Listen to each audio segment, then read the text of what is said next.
ಮಾಡು. ಜಯಶ್ರೀ ಮೇಡಮ್ ಶುರು ಮಾಡಬಹುದು. ಇದು ಸ್ಟಾರ್ಟ್ ಆಗಿದೆ recording. Okay okay madam, thank you. Okay okay मी डॉक्टर जयश्री पट्टण पुण्याहून मी सर्व शरण बसव शरण आपले फॉलोअर्स जे आहेत सर्वांचं स्वागत करते वचन अध्ययन वेदिकेतर्फे. आज आपलं 9वं पुष्प आहे आणि या पुष्पासाठी आपण आमंत्रित केलेलं आहे प्रसिद्ध लेखक, विचारवंत आणि अभ्यासक राजू जुबरे, जे मराठीमध्ये वाचन करतात असे ज्यांना त्यांना सर्वांनाच माहिती असलेले. आणि मी त्यांची अत्यंत ऋणी आहे, कारण मला कन्नड वाचता येत नाही, पण मराठीमध्ये त्यांनी वचन साहित्य ट्रान्सलेट केल्यामुळे मला खूपसं म्हणजे वचन साहित्याची ओळख झाली, वाचता यायला लागलं. आणि म्हणून मी त्यांना आधी इथं धन्यवाद मानते. आणि त्यांनी आपलं आमंत्रण स्वीकारलं आणि स्वीकारून आज ते आपल्या वेबिनारला, व्याख्यानाला उपस्थित आहेत. मी त्यांचे इथं स्वागत करते. आज आपलं सगळ्यांना माहितीये बसव वचन अध्ययन वेदिके महिन्याच्या प्रत्येक पहिल्या शनिवारी आपण हा प्रोग्राम घेतो, मराठीमध्ये असतो. आणि ह्याचा मुख्य उद्देश हा बसव वचन साहित्याची जे कन्नड साहित्यामध्ये आहे किंवा कन्नड साहित्य समृद्ध असलेलं जे साहित्य आहे ते आपण मराठी बांधवांना उपलब्ध करून देण्यासाठी म्हणून आपण ते मराठीमध्ये भाषांतर किंवा वचन विश्लेषण किंवा जे शरण आहेत, शरणी आहेत, त्यांची ओळख आपण मराठी बंधू भगिनींसाठी उपलब्ध करून देतो. आता 12व्या शतकामध्ये बसवेश्वरांनी जे सांगितले आहे, जे महान होते, स्वातंत्र्य, समता, बंधुता याची मुहूर्तमेढ महात्मा बसवेश्वरांनी केली आहे. आता या अनुषंगाने आजच्या कार्यक्रमामध्ये आपण आज सुरुवात करणार आहोत. गायन आहे, पहिल्यांदा वचन गायन असणार आहे विद्याका ज्या गोकाकून आहेत. नंतर मी प्रस्तावना आजची मांडणार आहे. नंतर आपण आपले आजचे आमंत्रित आहेत राजू जुबरे, आपण त्यांना विनंती करणार आहोत आपल्याला मार्गदर्शन करा म्हणून. मार्गदर्शन नंतर आपल्या कार्यक्रम डॉक्टर शशिकांत पट्टण मार्गदर्शन करतील आणि हा कार्यक्रम संवादासाठी मोकळा होईल. संवाद झाल्यानंतर किंवा आपण आभार प्रदर्शन म्हणतो, त्या शरण समर्पण म्हणतो आपण, तर त्याला आभार प्रदर्शन आजच्या जयश्री कोगडूर करणार आहे. तर अशी ही आपल्या आजच्या कार्यक्रमाची रूपरेषा थोडक्यात सांगायचं म्हटलं तर मी जेव्हा राजू सरांशी बोलत होते तेव्हा या महिन्यामध्ये म्हणजे आपल्या सर्वांना माहिती आहे मार्च महिना म्हटला की आपण महिला दिन आपण आचरण करतो. तर हा महिला दिन आता 8 मार्चला तो आहे, पुढे आहे, पण आपण आज ऍडव्हान्स मध्येच म्हणून आजचा आपला या महिन्याचा आपल्याला एकच शनिवार मिळतो म्हणून आजचं आपण जे रूपरेषा मांडलेली आहे तर वचन साहित्यामधून जे श्री दर्शन सरांचं जे पुस्तक आहे त्याच्यावरती आपण बोलणार आहोत. आपण त्याचा मागोवा घेणार आहोत किंवा सर आपल्याला त्याच्याबद्दल मार्गदर्शन करतील. तर आता मी पहिल्यांदा विद्याका ताईंना विनंती करते की त्यांनी आज आपलं वचन गायन आहे ते आधी वचन गायन करून घेऊ आणि नंतर मग मी स्वागत करते. ಎಲ್ಲರಿಗೂ ಶರಣಾರ್ಥಿಗಳು. ಅಕ್ಕ ಮಹಾದೇವಿಯ ವಚನ ಶರಣಾರ್ಥಿಗಳು. ಹಾಗೆ ಅಡ್ವಾನ್ಸ್ ಮಹಿಳಾ ದಿನಾಚರಣೆ ಶುಭಾಶಯಗಳು. ಅಂತಾರಾಷ್ಟ್ರೀಯ ಮಹಿಳಾ ದಿನಾಚರಣೆ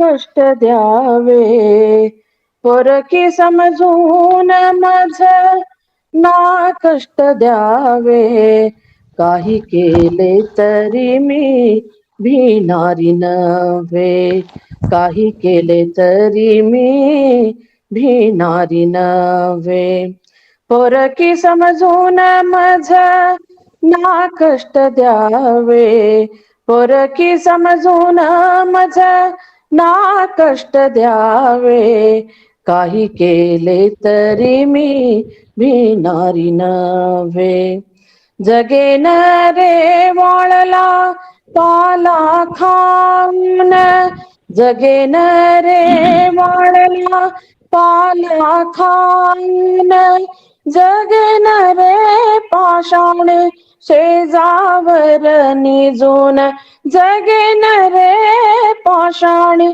शेजावर निजून शेजावर निजून शेजावर निजून पोरकी समजून माझे ना कष्ट द्यावे पोरकी समजून माझा ना कष्ट द्यावे काही केले तरी मी भिनारी नव्हे कसून पाहिले अति सतावून तर कसून पाहिले अति सतावून तर होईन शुद्ध तनु मी प्राण अर्पुन होईन शुद्ध तनु मी प्राण अर्पुन कसून पाहिले अति सतावून तर होईन शुद्ध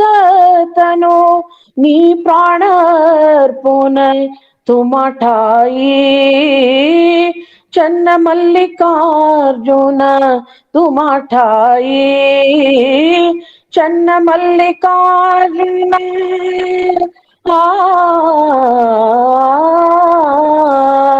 तुम्हा ठाई चन्न मल्लिकार्जुन चन्न मल्लिकार्जुन पोरकी समजून ना कष्ट द्यावे पोरकी समजून मज ना कष्ट द्यावे काही केले तरी मी भिनारी नव्हे काही केले तरी मी भिनारी नव्हे भिनारी नव्हे ಭಿನಾರಿ ನವೇ अनंत शरणार्थीಗಳು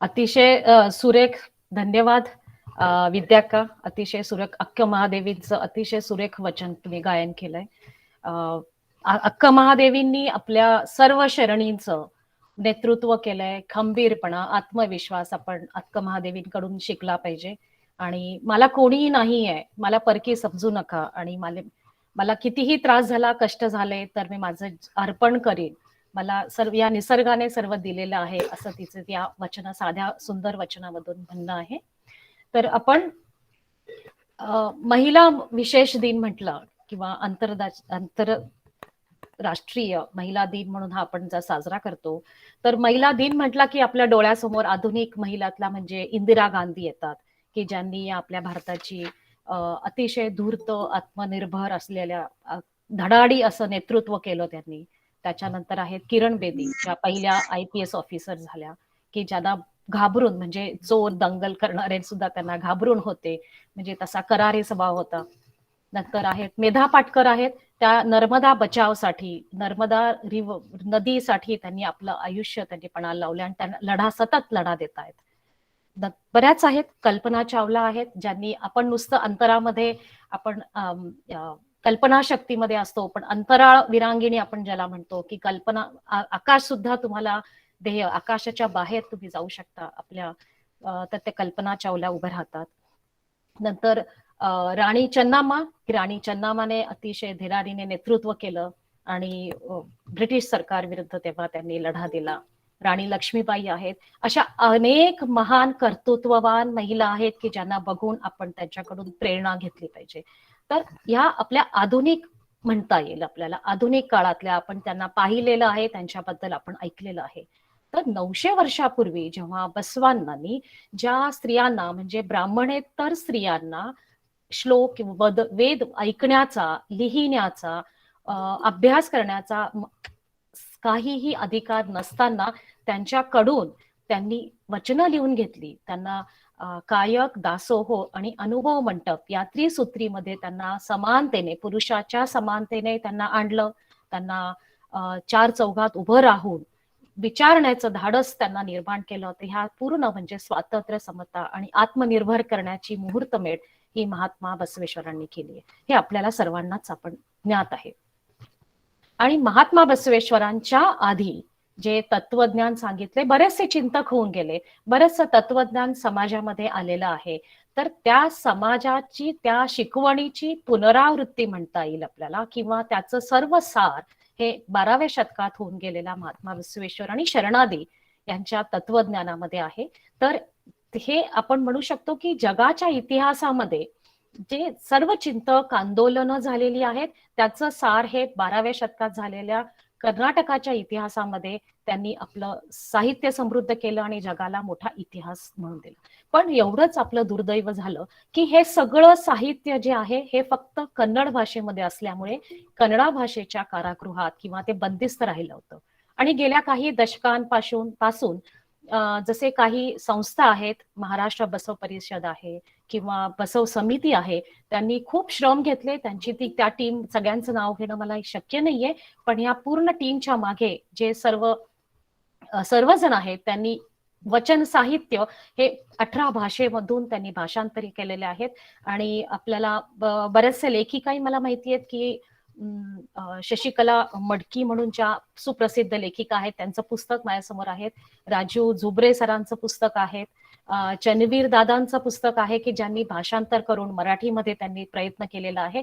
आणि हे आपल्याला सगळे प्रेरणा आहेत आणि आपल्याला त्यांची एकच शिकवण आहे की महिलांनो उठा, तुमच्याकडे सर्व आहे, आमच्याकडे सर्व आहे, आम्हाला फक्त संधी द्या, आम्ही उभं राहू. आणि पण आम्हाला तुमची पण गरज आहे, सहभागाची गरज आहे. तर थोडासा मागोवा घेताना शरणींमध्ये जे माहिती अनुभव मंडपमध्ये जेव्हा 770 शरणांमध्ये 33 शरणींनी वचन लिहिलेले आहेत. तर हे शरण जेव्हा वाढवते बसवांचा, जेव्हा ह्याचा आपण मागोवा घेतो तेव्हा मला आज विशेष करून अक्क महादेवी किंवा गंगांबिका, नीलांबिका, आपण ह्या सर्वांची नावं घेतो.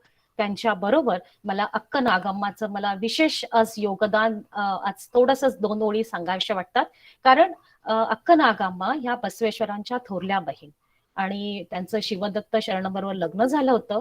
आणि जेव्हा मुंज नको म्हणून किंवा बसवेश्वर बाहेर पडतात, म्हणजे त्या तत्कालीन परिस्थितीमध्ये असं होतं की मोठ्यांना जर विरोध केला तर तेव्हा गृहत्याग करावा लागत होता.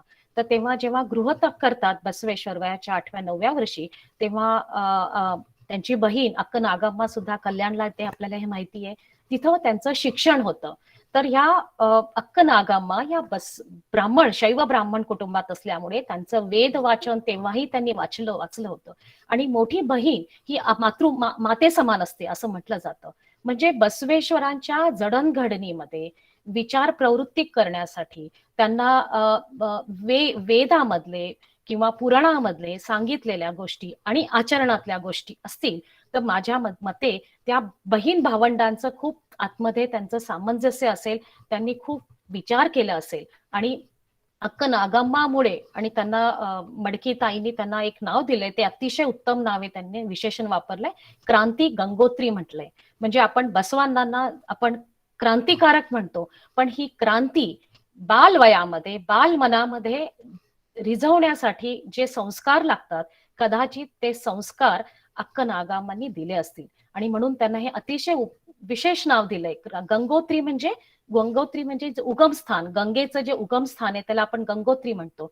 तसंच या क्रांतीचे हे बीज जे आहेत हे बीज कदाचित अक्क नागम्मांनी रुजवले असतील आणि ते त्यांच्या संस्कारामध्ये बसवेश्वरांच्या पुढे जडणघडणीमध्ये त्यांचा खूप महत्वाचा मोलाचा वाटा आहे.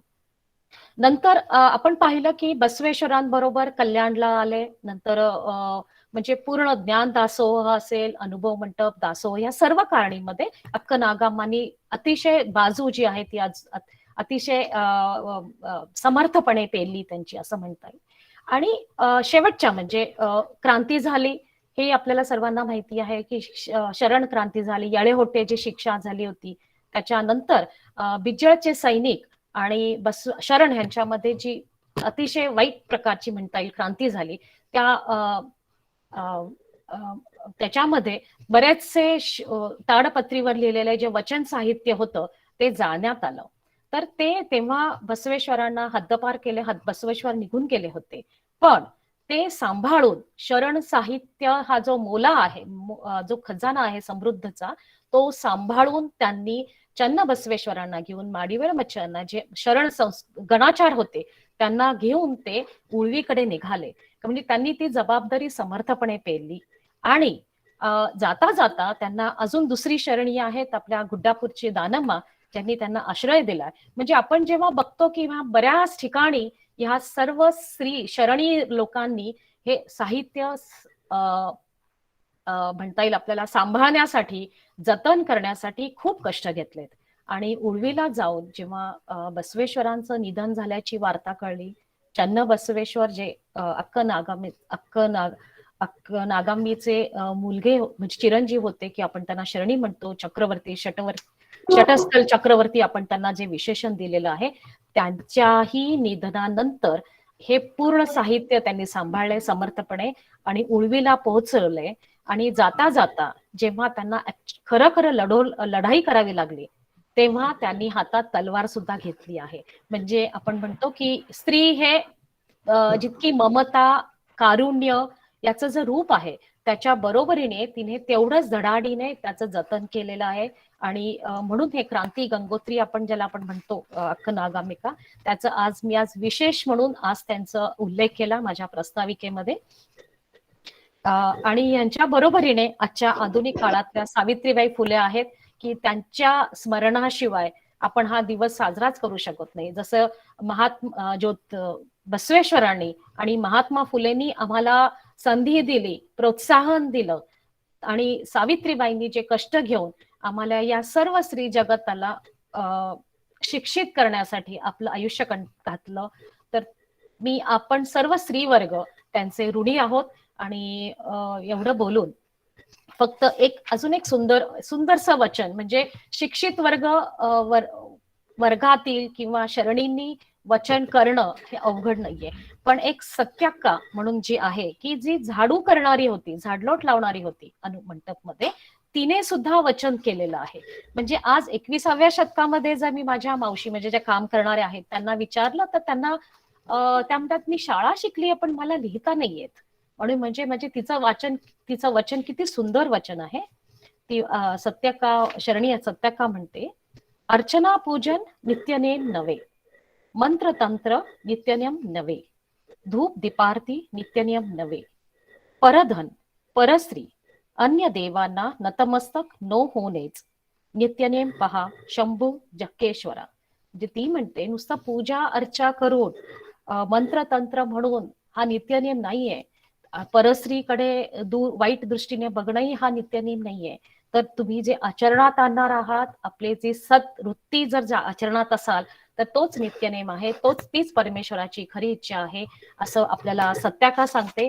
आणि म्हणून या दोघींचं आज आपण सर्व समस्त महिला ज्यांच्याकडून आम्ही बऱ्याच गोष्टी शिकलेलो आहेत, त्यांचं ऐकून आज मी माझी प्रस्तावना इथं थांबवते. आणि इथं जमलेल्या सर्व शरणांना मी नमस्कार म्हणते.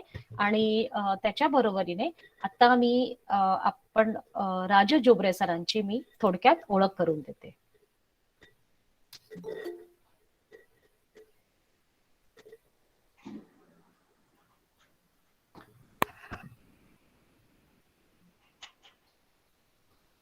राजू जोबरे सर मूलतः ते तेलंगण मधले आहेत आणि त्यांना 3 भाषा येतात, मराठी, कन्नड, तेलुगू. त्यांचं BA MA झालेलं आहे. आणि राजू जोबरे सरांना आपण सर्वच एक अतिशय युवा अभ्यासक, लेखक म्हणून आपण त्यांना जाणतो. त्यांनी विद्यार्थी दशेपासूनच लेखनाचा छंद जोपासला आहे. मराठी बरोबरच ते कन्नड भाषा पण जाणतात. कन्नड शरणांचे वचन वाङ्मय आणि मराठी संत वाङ्मय हा त्यांचा अध्ययनाचा आवडीचा विषय आहे. त्यांचे स्वतंत्र लेखन आणि अनुवाद साहित्य सातत्याने बसवपद, अक्षरगाथा तसेच अन्य वेगवेगळ्या नियतकालिकातून प्रकाशित होत असते. त्यांचे विश्वविभूती महात्मा बसवेश्वर, वचनरक्षक शरण कक्कय्या, लिंगायत धर्मचिंतन, शरण साहित्यातील श्रीदर्शन, शरण जीवन दर्शन भाग 1, 2 आणि 3 हे 3 भाग आहेत. अंतर्वेद, आरोहण, वचनातील मूल्य शिक्षण इत्यादी ग्रंथ प्रकाशित झाले आहेत. याशिवाय त्यांनी अन्य 5 ग्रंथांचे संपादन, 3 कन्नड ग्रंथांचा मराठी अनुवाद केला आहे. मराठी वाचकांना शरणांच्या प्रेरणादायी जीवनाचे दर्शन होईल असा ते विश्वास मांडतात. त्यांनी कलबुर्गी सरांचे बरेचसे, डॉक्टर कलबुर्गी यांच्या कन्नडमधील संशोधनपर निवडक 14 लेखांचा मराठी अनुवाद त्यांनी केलेला आहे. तसेच बसवण्णांच्या जननाचा उद्देश, प्राचीन लिंगायत साहित्य, बसांना दक्षिणेचा युद्ध अनुभव मंटप, शरणांचे अस्पृश्यता निर्मूलन, कौटुंबिक मूल्ये, कायक सिद्धांत, दासोह, शरणांनी संकल्पलेला स्त्री समाज, असे बरेच निवड त्यांनी निवडलेले आहेत. आणि ते सर्व साहित्य अशी मराठीमध्ये आणून त्यांनी मराठी बांधवांवर बरेच उपकार केलेत असं म्हणायला हरकत नाही. तर मी आज त्यांच्या तोंडून म्हणजे ऍक्च्युली ऐकण्यास आम्ही सर्व वर्ग उत्सुक आहोत. आणि शरण राजू जुबरे, मी तुम्हाला विनंती करते की हा मंच तुम्हाला खुला आहे, तुम्ही आता सुरुवात करू शकता. माझा आवाज येतोय मॅडम? हा येतोय सर. येतोय सर. शरणू शरणार्थी. शरणू ओम शरणार्थी. श्री गुरु बसवलिंगाय नमः. विश्वगुरु महात्मा बसवेश्वरांना अभिवादन करून वचन अध्ययन बसव मंच मराठी व्याख्यानमालेचं हे 9वं पुष्प या ठिकाणी आपण गुंफत आहोत. या अभिनव अशा व्याख्यानमालेचे संकल्पक, मार्गदर्शक आदरणीय डॉक्टर शशिकांत पट्टण सर, या व्याख्यानमालेच्या संयोजिका डॉक्टर जयश्रीताई पट्टण, आताच अत्यंत सुमधुर अशा स्वरामध्ये आणि अत्यंत मार्मिक, आजच्या विषयाला अत्यंत मार्मिक असलेलं एक वचन गायन या ठिकाणी केलेल्या विद्याताई मगदूम, त्याचबरोबर शरण रवींद्र खुबा, सुजाताताई पाटील, कुमार राजन्ना, रुद्रमूर्ती, ह्या सर्व संयोजन समितीचे सन्माननीय शरण बांधव, आमचे मार्गदर्शक चनवीर दादा भद्रेश्वर मठ आणि या व्याख्यानाला उपस्थित असलेल्या सर्व शरणेंना पहिल्यांदा मी विनम्रपणे शरणू शरणार्थी करतो. आतापर्यंत पट्टणताईंनी प्रास्ताविकेमधून माझ्या विषयाच्या अनुषंगाने बरेचसे मुद्द्यांना त्याने स्पर्श केलेला आहे. जागतिक महिला दिन जो 8 मार्चला आपण साजरा करतो, संपूर्ण जगभरामध्ये हा दिवस साजरा केला जातो. त्या अनुषंगाने एक 8 दिवसापूर्वी पट्टणताईंचा फोन आला मला आणि सांगितलं की त्यांनी असं तुमचं व्याख्यान आम्हाला ऐकायचं आहे आणि त्याने हा विषय सुचवला. मलाही आनंद वाटला आणि या कार्यक्रमाचं वैशिष्ट्य म्हणजे आयोजनामध्ये बहुतांश सर्व महिला आहेत. त्याबद्दल मी त्यांचं पहिल्यांदा मनपूर्वक अभिनंदन करतो. आणि महिलांनी आयोजित केलेल्या महिलांविषयीच्या कार्यक्रमामध्ये वास्तविक पाहता व्याख्यात्या सुद्धा महिलाच असायला पाहिजे होत्या, परंतु तुम्ही ती संधी मला दिलात, त्याबद्दल आपल्या सर्वांचं मी प्रथमतः मनपूर्वक आभार आणि आपल्याला धन्यवाद देतो. पट्टणताईंनी माझा परिचय बराचसा करून दिलाय. वास्तविक पाहता तेवढा मोठा माणूस मी नाही. या चळवळीमध्ये कार्य करणारा एक सामान्य कार्यकर्ता आहे. आपल्या सर्वांच्या मार्गदर्शनाने आणि सदिच्छा, आपले आशीर्वाद यामुळे ही कार्य करण्याची एक प्रेरणा सातत्याने मिळत राहते.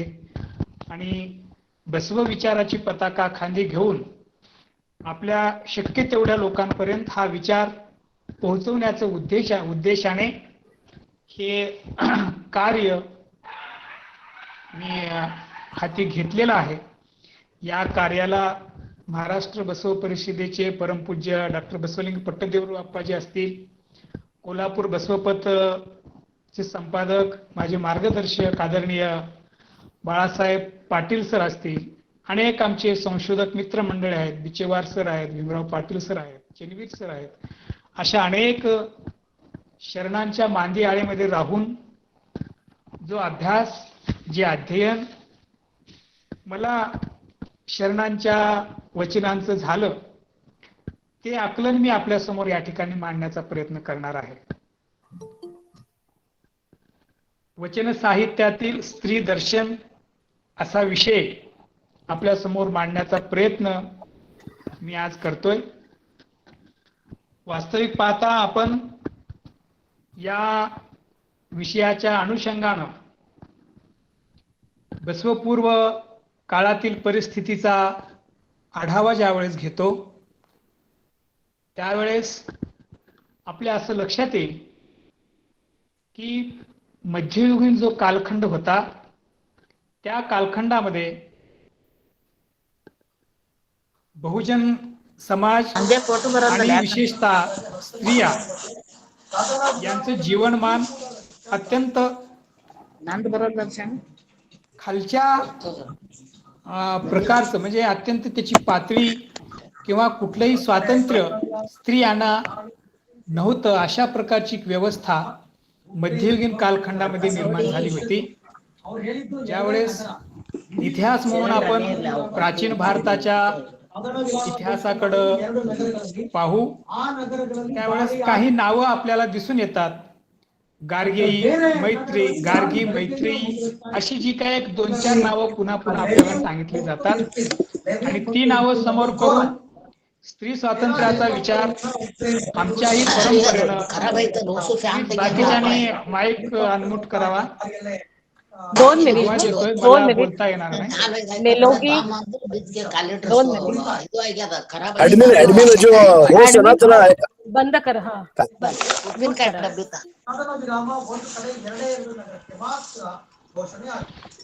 त्याला काढून टाकलंय तर जाणं. मग म्यूट करा, आता म्यूट ಮಾಡಿದವ್ರಿಗೆ हा चालू करा सर.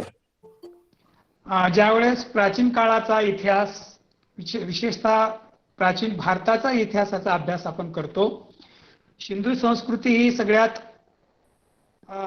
जुनी संस्कृती असं आपण मानतो आणि ती संस्कृती जी होती किंवा त्या संस्कृतीमधली जी कुटुंब व्यवस्था होती, ती कुटुंब व्यवस्था मातृसत्ता कुटुंब व्यवस्था होती. अशा प्रकारचं संशोधन अनेक अभ्यासकांनी, संशोधकांनी, साहित्यकांनी मांडलेलं आहे. परंतु भारतामध्ये ज्यावेळेस आर्यांचं आक्रमण झालं, आर्यांच्या आक्रमणानंतर या देशातली मूळ जी संस्कृती होती, मातृसत्ताक संस्कृती होती, ती तिची पिछेहाट होत जाऊन पुरुष प्रधान किंवा पुरुष सत्ताक कुटुंब पद्धती या देशामध्ये कालांतरानं फोपावत गेली आणि त्या व्यवस्थेनं निर्माण केलेली जी काही एक विषमता असेल, स्त्रियांचं जीवनमान असेल किंवा सर्वसामान्य एक विशिष्ट वर्गाचा जर आपण अपवाद सोडला तर बाकी सगळ्यांना कशा प्रकारे अत्यंत हीन जीवन जगावं लागलं, त्याचे असंख्य पुरावे आपल्याला या देशाच्या इतिहासामध्ये सापडतात. तो संपूर्ण इतिहास सांगणं आपल्या विषयाचा उद्देश नाही, परंतु बसवण्णांच्या पूर्वीचा जो कालखंड होता, त्या कालखंडामध्ये स्त्रियांना कुठल्याही प्रकारचं स्वातंत्र्य, समानता, मग ते धार्मिक प्रकारचं स्वातंत्र्य असेल, सामाजिक स्वातंत्र्य समानता असेल, आर्थिक बाबी असतील, ह्या कुठल्याही अशा म्हणजे व्यक्ती म्हणून जडणघडण होण्यासाठीच्या ज्या निसर्गानं दिलेल्या, प्रदान केलेल्या ज्या प्रेरणा होत्या, त्या सगळ्यांना बंदिस्त करून विशिष्ट वर्ग आपले हितसंबंध जोपासण्याचा प्रयत्न करत असताना महात्मा बसवण्णांचा उदय दक्षिण भारतामध्ये झाला. दक्षिण भारतामध्ये आणि काही अभ्यासक, संशोधक पुन्हा पुन्हा बसवण्णांना हे कर्नाटकाचे संत म्हणून त्यांना एका सीमेत मर्यादित करण्याचं काम सुद्धा करत असतात. परंतु वास्तविक पाहता महात्मा बसवण्णांचा विचार हा संपूर्णतः जगाच्या कल्याणासाठी होता.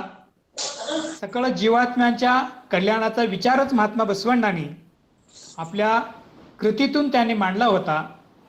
म्हणूनच महात्मा बसवण्णांनी जे काही तत्वज्ञान, जी क्रांती या देशामध्ये केली, त्या क्रांतीची सुरुवातच महिलाच्या स्वातंत्र्यापासून झालेली आपल्याला दिसून येते. वास्तविक पाहता महात्मा बसवण्णांचं जीवनचरित्र आपण ज्यावेळेस अभ्यासतो त्यावेळेस वयाच्या 8व्या वर्षी घडलेली एक घटना आपल्या सगळ्यांना माहिती आहे. त्याची पुनरावृत्ती मी या ठिकाणी करणार नाही, परंतु त्याची फक्त आठवण तुम्हाला या ठिकाणी करून देऊ इच्छितो की वयाच्या 8व्या वर्षी ज्यावेळेस मौंजी बंधनाचा प्रसंग बसवण्णांच्या घरामध्ये उभा राहतो, त्यावेळेस माझ्यापेक्षा मोठ्या असलेल्या माझ्या बहिणीला म्हणजे अक्का नागम्माला जर हा संस्कार नसेल तर तो धर्म, तो संस्कार, ती संस्कृती मला सुद्धा नको. स्त्री पुरुष भेद करणारा धर्म, बहीण भावामध्ये भेद करणारा जो धर्म असेल किंवा ज्या धर्माचा संस्कार असेल त्या धर्माचा संस्कारच मला नको, अशी पहिली बंडखोरी बसवण्णांनी जर कशासाठी केली असेल तर ती फक्त त्यांच्या मोठी बहीण अक्का नागम्मासाठी केलेली ती बंडखोरी नव्हती. समस्त स्त्री जातीच्या स्वातंत्र्य आणि समानतेसाठीची केलेली पहिली बंडखोरी बसवण्णांनी 8व्या वर्षी केलेली आपल्याला दिसून येते. आज आधुनिक शिक्षणामध्ये किंवा आधुनिक शिक्षणाचा अभ्यास करत असताना आपल्या समोर अनेक इझम उदयास आलेले दिसतात. त्याच्यामध्ये स्त्रीवाद सुद्धा एक आहे.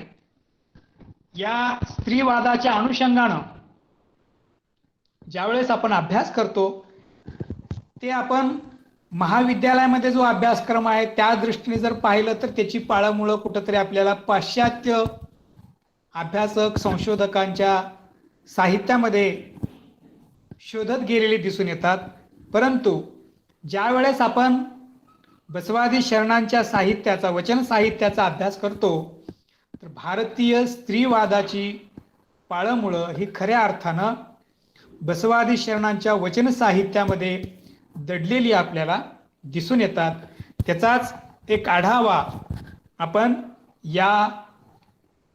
आजच्या या व्याख्यानाच्या माध्यमातून करून घेणार आहोत.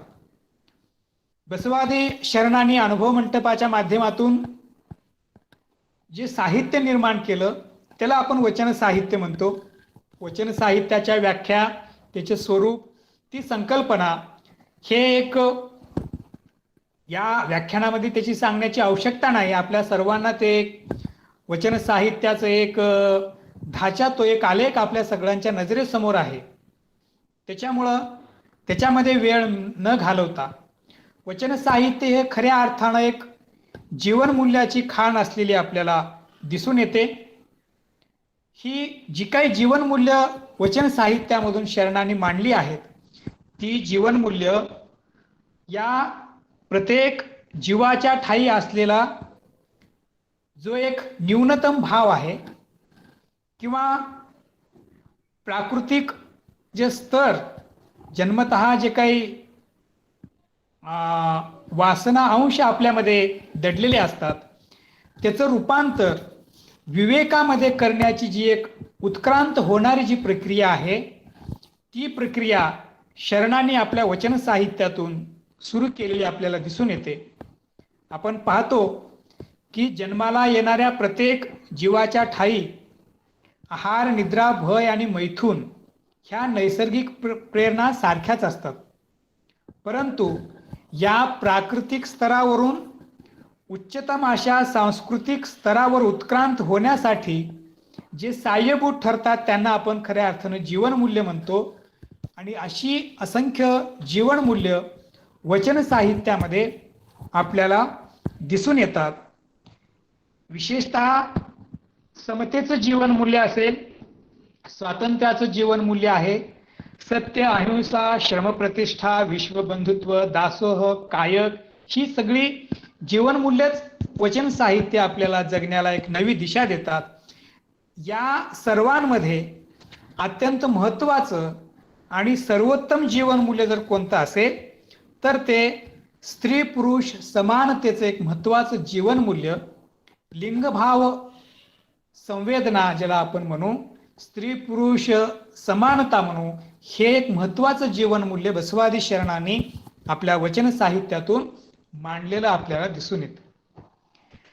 वचन साहित्यातली ही जी काही एक लिंग संवेदना आहे किंवा स्त्री पुरुष समतेचा विचार आहे, या विचाराच्या अनुषंगानं आपण ज्यावेळेस विचार करतो, त्याचा अध्ययन करतो, त्यावेळेस एक गोष्ट आपल्याला लक्षात येते की शरणांनी 2 पातळीवर हा विचार आपल्या साहित्यामधून आणि कृतीतून मांडण्याचा प्रयत्न केलेला आहे.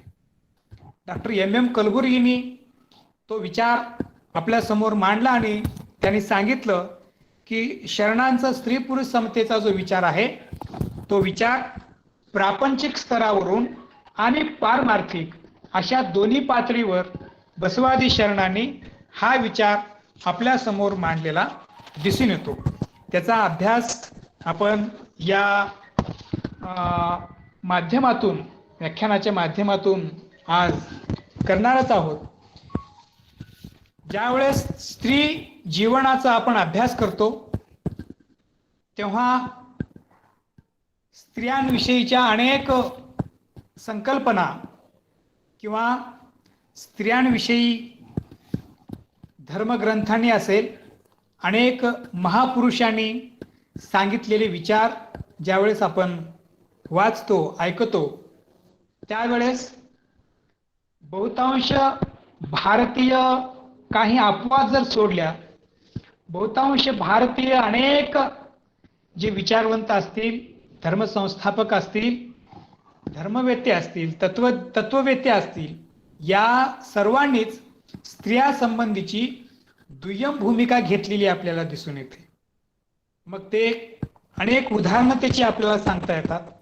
परंतु बसवांना हे एक तत्ववेत्ते म्हणून, समाजसुधारक म्हणून, धर्मसंस्थापक म्हणून, क्रांतिकारक म्हणून, एक श्रेष्ठ साहित्यिक म्हणून, एक श्रेष्ठ आदर्श राजकारणी म्हणून या सर्वच पातळीवर स्त्रियांची जी जडणघडण असेल किंवा स्त्री समतेचा विचार सुरुवातीपासून या ठिकाणी प्रत्यक्ष कृती रूपातून साकार करत असताना दिसून येतात. याचं एक उत्तम उदाहरण म्हणून आपल्याला सांगता येईल, बसवण्णांनी स्थापन केलेलं जे अनुभव मंडप होतं, त्या अनुभव मंडपामध्ये कुठल्याही स्त्रियांनी मला अनुभव मंडपामध्ये प्रवेश द्या म्हणून अर्ज सादर केला नव्हता किंवा कुठल्या महिला संघटनांनी अशा प्रकारचा ठराव करून बसवेश्वरांकडे गेले नाही की आम्हाला तुमच्या अनुभव मंडपामध्ये प्रवेश द्या, किंवा त्याच्यासाठी स्त्रियांना स्वतंत्र लढा उभा करावा लागला नाही. आज स्त्रिया हक्कासाठी लढत असताना अनेक स्त्रीवादी संघटना जन्माला आल्या. त्यांनी अनेक मागण्या केल्यानंतर सुद्धा त्यांच्या मागणीकडं इथली प्रस्थापित राजकीय व्यवस्था, धार्मिक व्यवस्था लक्ष देत नाही, त्यांच्या मागण्या मान्य होत नाही. परंतु असं कुठलंही आंदोलन न करता या धर्माच्या, विचाराच्या, क्रांतीच्या सुरुवातीचंच पहिलं पाऊल बसवण्णांनी स्त्री समतेचं, स्त्री स्वातंत्र्याचं उचललेलं आपल्याला दिसून येते, ते अनुभव मंडपाच्या माध्यमातून. ज्यावेळेस बसवण्णांनी मंगळवेढा आणि कल्याणमध्ये अनुभव मंडपाची सुरुवात केली, त्या अनुभव मंडपामध्ये, अनुभव मंडपाच्या पहिल्या दिवसापासून आपल्याला महिलांचा सहभाग या अनुभव मंडपामध्ये दिसून येतो.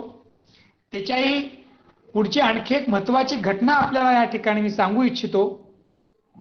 बसवण्णांनी ज्यावेळेस इष्टलिंगाचा आविष्कार घडवून आणला, इष्टलिंगाचं संशोधन केलं आणि हे एक समतेचं प्रतीक म्हणून तुम्हा आम्हा सगळ्यांच्या समोर इष्टलिंग त्यांनी आणलं, त्यावेळेस पहिली इष्टलिंग दीक्षा जर कोणाला दिली गेली असेल तर ती अक्क नागम्मा म्हणजे एका स्त्रीला दिली गेली, हे बसवण्णांच्या कार्याचं फार मोठं यश म्हणता येईल किंवा वैशिष्ट्य आपल्याला सांगता येईल. कारण अनेक धर्मांचा, चळवळीचा आपण अभ्यास करतो की त्या चळवळीमध्ये स्त्रियांना पहिल्या टप्प्यामध्ये प्रवेश दिलेला दिसून येत नाही.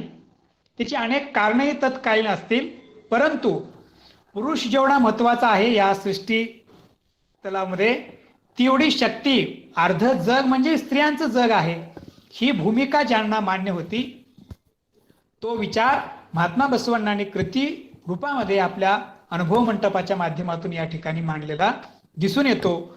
म्हणूनच अनुभव मंटपामध्ये 70 स्त्रिया सहभागी झालेल्या आपल्याला दिसतात आणि त्याच्याही पुढे जाऊन त्याच्यातल्या 35 स्त्रियांनी वचन साहित्याची निर्मिती केलेली दिसून येते. हे जे एक स्त्री स्वातंत्र्याचं, स्त्री समानतेची जी क्रांती होती, ती बसवण्णांनी आणि बसव समकालीन सर्व शरणांनी वचन साहित्यामध्ये आणखी एक गोष्ट आपल्याला आवर्जून ध्यानात घ्यावी लागते. ती कोणती? तर फक्त स्त्रियांनी स्त्री स्वातंत्र्याचा विचार मांडला नाही, त्यांनी तर तो आग्रहाने मांडलाच. त्याच्याविषयीची आपली मतं, स्त्रियांना पूर्ण स्वातंत्र्य, अभिव्यक्त होण्याचं स्वातंत्र्य शरणांनी दिलंच होतं. परंतु स्त्री स्वातंत्र्याविषयी, समानतेविषयी अनुभव मंटपामध्ये अभिव्यक्त होत होत्या, तेवढ्याच ताकदीनं शरण सुद्धा म्हणजे पुरुष सुद्धा स्त्री स्वातंत्र्यासंबंधीचे विचार तेवढ्याच प्रखरपणे, तेवढ्याच उदात्तपणे आणि तेवढ्याच उदार अंतःकरणाने, व्यापक मानसिक एका व्यापकत्वातून तो विचार त्या ठिकाणी मांडलेला आपल्याला दिसून येतो. बऱ्याच वेळेस आपल्याला अनेक चळवळी, क्रांती ज्या काही घडल्या त्याच्यामध्ये स्त्री ही मूकपणे सहभागी झालेली आपल्याला दिसून येते, किंवा तिच्याविषयी म्हणजे एक तिच्यावर उपकार केल्यासारखा दिखावा सुद्धा काही ठिकाणी केला जातो. परंतु असा कुठलाही कर्मकांड, दिखाऊपणा, दांभिकता न ठेवता अगदी मुक्तपणे स्त्री सुद्धा या जगाची, या समाजाची, आपल्या कुटुंबाची एक महत्वाचा अंग आहे. तिला नाकारून आपला समाज हा आरोग्यपूर्ण राहू शकणार नाही, हा जो मूलगामी विचार होता तो वचन साहित्यामध्ये आपल्याला अनेकदा पदोपदी व्यक्त झालेला दिसून येतो. त्याच्याची महत्वाची काय उदाहरणं आपल्याला या ठिकाणी सांगता येऊ शकतात, ती तुम्ही सगळ्यांनी ऐकलेली असतील, तरी सुद्धा त्याची आठवण तुम्हाला करून देतो. अल्लम प्रभू आणि अक्का महादेवीचा झालेला जो संवाद आहे तो भारताच्या स्त्रीवादी चळवळीच्या इतिहासातील अत्यंत महत्वाचा, सुवर्ण अक्षराने नोंदवावा असा एक अध्याय, असं एक पर्व आपल्याला म्हणता येईल. आज सुद्धा स्त्रियांनी कुठले कपडे घातले पाहिजेत, स्त्रियांनी काय जेवण केलं पाहिजे, स्त्रियांनी कशा प्रकारे राहिलं पाहिजे, ह्याचे नियम इथली शासन व्यवस्था, धर्म व्यवस्था पुन्हा पुन्हा तुमच्यावर लादण्याचा प्रयत्न करत असताना आताच अलीकडं हिजाबच्या नावाखाली स्त्री शिक्षणाचं अनेक कारणांनी तिला शिक्षणापासून वंचित ठेवण्याच्या दिशेनं जे काही घटना या देशामध्ये घडल्या, या घटनेच्या अनुषंगानं 12व्या शतकातल्या अनुभव मंटपाचं दर्शन, अनुभव मंटपातल्या विचार ज्यावेळेस आपण अवलोकन करतो त्यावेळेस आपल्या सगळ्यांना सुखद असा आपण आनंदाचा धक्का बसल्याशिवाय राहत नाही. आज घरातून बाहेर पडताना मुलगी कसे कपडे घातले पाहिजे त्याचे निर्बंध आई वडिलापासून सर्व समाज आपल्यावर लादत असताना अक्का महादेवी नावाची एक तरुण मुलगी वयाच्या 18-20व्या वर्षी कौशिकाच्या राजाच्या एका जी घटना त्या ठिकाणी घडते त्याच्यानंतर आपले वस्त्र त्याग करून ती संपूर्ण दिगंबरा होऊन उडतडीपासून कल्याणपर्यंत तिचा केलेला प्रवास जर आपण अभ्यासला तर आपल्या लक्षात येईल. आणि त्याही पेक्षा अनुभव मंटपामध्ये अल्लम प्रभू सारख्या त्या काळातल्या अत्यंत विद्वान, अत्यंत अध्यात्म जगतातील एक फार मोठी ज्ञानी याचा राजा ज्याला म्हटलं जात होतं, अशा अल्लम प्रभूंच्या समोर अक्का महादेवीनी केलेली जी काही प्रश्न उत्तर आहेत, अक्का महादेवीला दिलेली जी उत्तर आहेत अल्लम प्रभूंना आणि सर्व अनुभव मंटपाला, हा एकच प्रसंग आपल्याला वचन साहित्य असेल, शरण चळवळीतील स्त्रियांच्या स्थानमानाविषयी, स्त्रियांच्या विचाराविषयी किंवा स्त्री स्वातंत्र्य समतेचा विचार शरणाने किती मुक्तपणे केला होता याचं एक प्रमुख उदाहरण म्हणून आपल्याला या ठिकाणी घेता येऊ शकतं. हा प्रसंग आपल्याला सर्वांना सविस्तर माहिती असल्यामुळे त्याचं विवेचन मी या ठिकाणी करू इच्छित नाही. परंतु ही जी घटना आहे, एका अनुभव मंटपामध्ये त्या काळातले सर्व विद्वान, राज्यकर्ते आणि समाजातल्या तळागाळातल्या समाजातील अनेक घटक त्या ठिकाणी उपस्थित आहेत आणि त्या ठिकाणी एक महिला दिगंबरी होऊन येते आणि त्या शून्यपीठावर विराजमान असलेल्या अल्लम प्रभूला सडेतोडपणे जी उत्तरं देते ती धार्मिक आणि सामाजिक जगातील, या देशाच्या नाही जगाच्या इतिहासातील एक अपूर्व घटना म्हणून आपल्याला ती सांगावी लागेल. त्याचबरोबर ऐदक्की मारय्या आणि लक्कम्मा यांचा अनुभव मंटपामध्ये झालेला संवाद, त्या मी पुढे वचनाचे आधार घेऊन सांगणार आहे, तरी सुद्धा थोडीशी पार्श्वभूमी म्हणजे स्त्रियांनी कशा प्रकारचं स्वातंत्र्य महिलांना दिलं होतं हे आपल्या लक्षात यावं म्हणून या घटना मी आपल्या समोर उद्धृत करतोय. आज सुद्धा एक सभा भरलेली आहे आणि सभेमध्ये भरलेला असताना एक पत्नी सभेत बसलेल्या आपल्या पतीला हात धरून उठवून, तू कामाला जा, तुला कामाची वेळ झालेली माहिती नाही काय, असा जर प्रश्न केला असेल तर त्या स्त्रीची अवस्था काय होईल हे आपण विचार करून पाहावं. परंतु अशी घटना अनुभव मंटपामध्ये ऐदक्की मारय्या लक्कम्मांच्या घडलेली आहे. मारय्या अनुभव मंटपामध्ये बसलेले आहेत. लक्कम्मा त्यावेळेस येते आणि मारय्याला सांगते, मारय्या नुसता अनुभव चर्चा करत बसलं तर पोट भरणार नाही, कायकाची वेळ झालेली आहे आणि उठा, तुम्ही कायकाला निघा.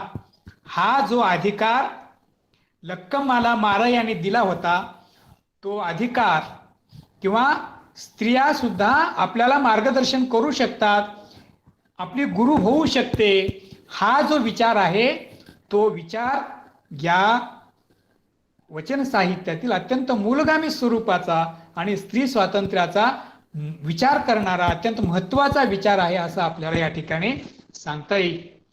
त्याचबरोबर हरळय्या कल्याणम्मा यांच्या जीवनातला प्रसंग आपल्या सर्वांसमोर आहे. हरळय्या ज्यावेळेस बसवण्णांना शरणोशरणार्थी करतात, मग ते घरी जातात, त्या दोघांमध्ये झालेला जो काही संवाद आहे हरळय्या आणि कल्याणम्मा, तो सुद्धा स्त्री स्वातंत्र्याच्या अनुषंगानं, म्हणजे कुठलेही निर्णय फक्त पुरुषांनी घ्यायचे आणि फक्त तिची अंमलबजावणी स्त्रियांनी करायची, स्त्रियांनी चर्चेमध्ये भाग घ्यायचे नाही, कुठल्या सूचना द्यायच्या नाहीत, नवऱ्याला काही सांगायचं नाही, कुटुंबामध्ये काही बोलायचं नाही, फक्त एका वस्तूसारखं, एका जड वस्तूसारखं तिनं आपलं जीवन जगावं, चूल आणि मूल एवढ्या पुरतं सीमित राहावं, ही जी स्थावर व्यवस्था होती ती शरणाने उद्ध्वस्त केली आणि तिला जंगम स्वरूप देऊन पुरुष जेवढे अधिकारी आहेत कुटुंबामध्ये, समाजामध्ये, देशामध्ये, त्याच तुलनेचा सर्व प्रकारचा अधिकार महिलांना सुद्धा आहे. हे या म्हणजे पती पत्नी, मग ते मोळगी मारय्या महादेवी असतील, ऐदक्की लक्कम्मा मारय्या असतील, हरळय्या कल्याणम्मा असतील, केतलदेवी कुंभार गुंडया असतील, अमुगे रायम्मा आणि अमुगे देवया असतील, असंख्य नावं आपल्याला सांगता येतात कुटुंबाची, दाम्पत्याची, की जी सम विचाराचे आदान प्रदान पुरुष आणि महिला, पती आणि पत्नी हे करत होते आणि त्याच्यातून एक आदर्श शरण जीवन त्यांनी जगलेलं आपल्याला दिसून येतं. याच्यापेक्षा आणखी एक शेवटचं उदाहरण सांगतो आणि मी पुढच्या विषयाकडे या ठिकाणी वळतोय. बसवण्णा आणि नीलम्मा यांचं जे जीवन आहे हे सुद्धा अत्यंत महत्वाचं दाम्पत्य जीवन म्हणून आपल्या समोर एक आदर्श दाम्पत्य जीवन आहे. अलीकडं सावित्रीबाई फुले आणि महात्मा ज्योतिबा फुले यांचं दाम्पत्य जीवन, बाबासाहेब आंबेडकर, रमाबाई यांचं दाम्पत्य जीवन, हे जे आदर्श आमच्या समोर आहेत त्याचा पूर्ववृत्तांत, त्याची पूर्व पीठिका बसवण्णांनी सुरू केलेली आपल्याला या ठिकाणी दिसून येते. कारण बसवण्णांनी नीलम्माला एवढं स्वातंत्र्य दिलं होतं की नीलम्मा म्हणते, बसवण्णा मी तुझी विचार पत्नी आहे. जगाच्या स्त्रीवादी साहित्याच्या इतिहासामध्ये स्वतःला एक स्त्री विचार पत्नी म्हणून घेणार जे काही एक संबोधन आहे, जो विचार आहे, जी क्रांती आहे, ती तुम्हाला वचन साहित्यामध्येच सापडू शकते. कारण या देशामध्ये एकच नवरा मिळावा म्हणून वर्षाला वटसावित्री पौर्णिमा करून त्या वडाच्या झाडाला फेऱ्या घालणाऱ्या महिला हे कधीही विचारपत्नी झाल्या नाहीत. त्यांनी तसा ते विचारच करू शकले नव्हते, तर विचारपत्नी कशा काय होतील. परंतु बसवण्णांनी अनुभव मंटपामध्ये स्त्रियांना दिलेलं स्वातंत्र्य, समानता आणि त्यांना शिक्षणाचा दिलेला अधिकार, यामुळं बसवण्णांची पत्नी नीलम्मा स्वतःला बसवण्णांची विचारपत्नी म्हणून घेते. तर तिच्या म्हणजे बसवण्णांचा वारसा ती फक्त पत्नी म्हणून किंवा अपत्य जन्माला घालून पुत्राचा वारसा जपणारी ती पत्नी होत नाही, ती बायको होत नाही. तर बसवण्णांनी जी क्रांतीची बीज पेरलेली आहेत, बसवण्णांनी जो विचार वचन साहित्यामधून मांडलेला आहे, तो विचार सांगणारी, त्या विचाराची मी वारसदार असलं, त्याचा एक संदर्भ, एक विचार आपली नीलम्मा आपल्या वचनातून विचार पत्नी या संबोधनातून वापरताना दिसून येते. हे जे काही दाम्पत्य आहेत ते दाम्पत्य आपल्याला वचन साहित्यामध्ये स्त्रीविषयक असलेली मुक्त संवादाची भूमिका किंवा संवादाचा विचार त्यांच्या जीवनामधून आपल्याला या ठिकाणी पाहतो. त्याचबरोबर अनुभव मंटपामध्ये फक्त चर्चा करण्याचं स्वातंत्र्य महिलांना नव्हतं, तर त्यांनी वचनं सुद्धा लिहिलेली आहेत. आजपर्यंत उपलब्ध झालेल्या माहितीनुसार जवळजवळ 35 चरणांनी 1351 वचनं लिहिलेले संदर्भ आपल्याला या ठिकाणी सापडतात. कर्नाटक सरकारने शिवशरणेरू वचन संपुट म्हणून 5वा खंड जो आहे तो स्वतंत्र महिलांच्या म्हणजे शरणींच्या वचनाचा खंड त्या ठिकाणी प्रकाशित केलेला आहे.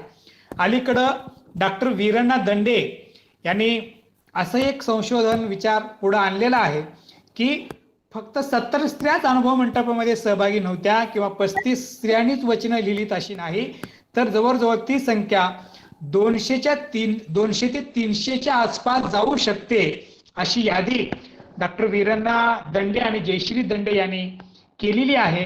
त्याच्याविषयी आणखी अधिकचं संशोधन होणं गरजेचं आहे असं मला या ठिकाणी वाटते.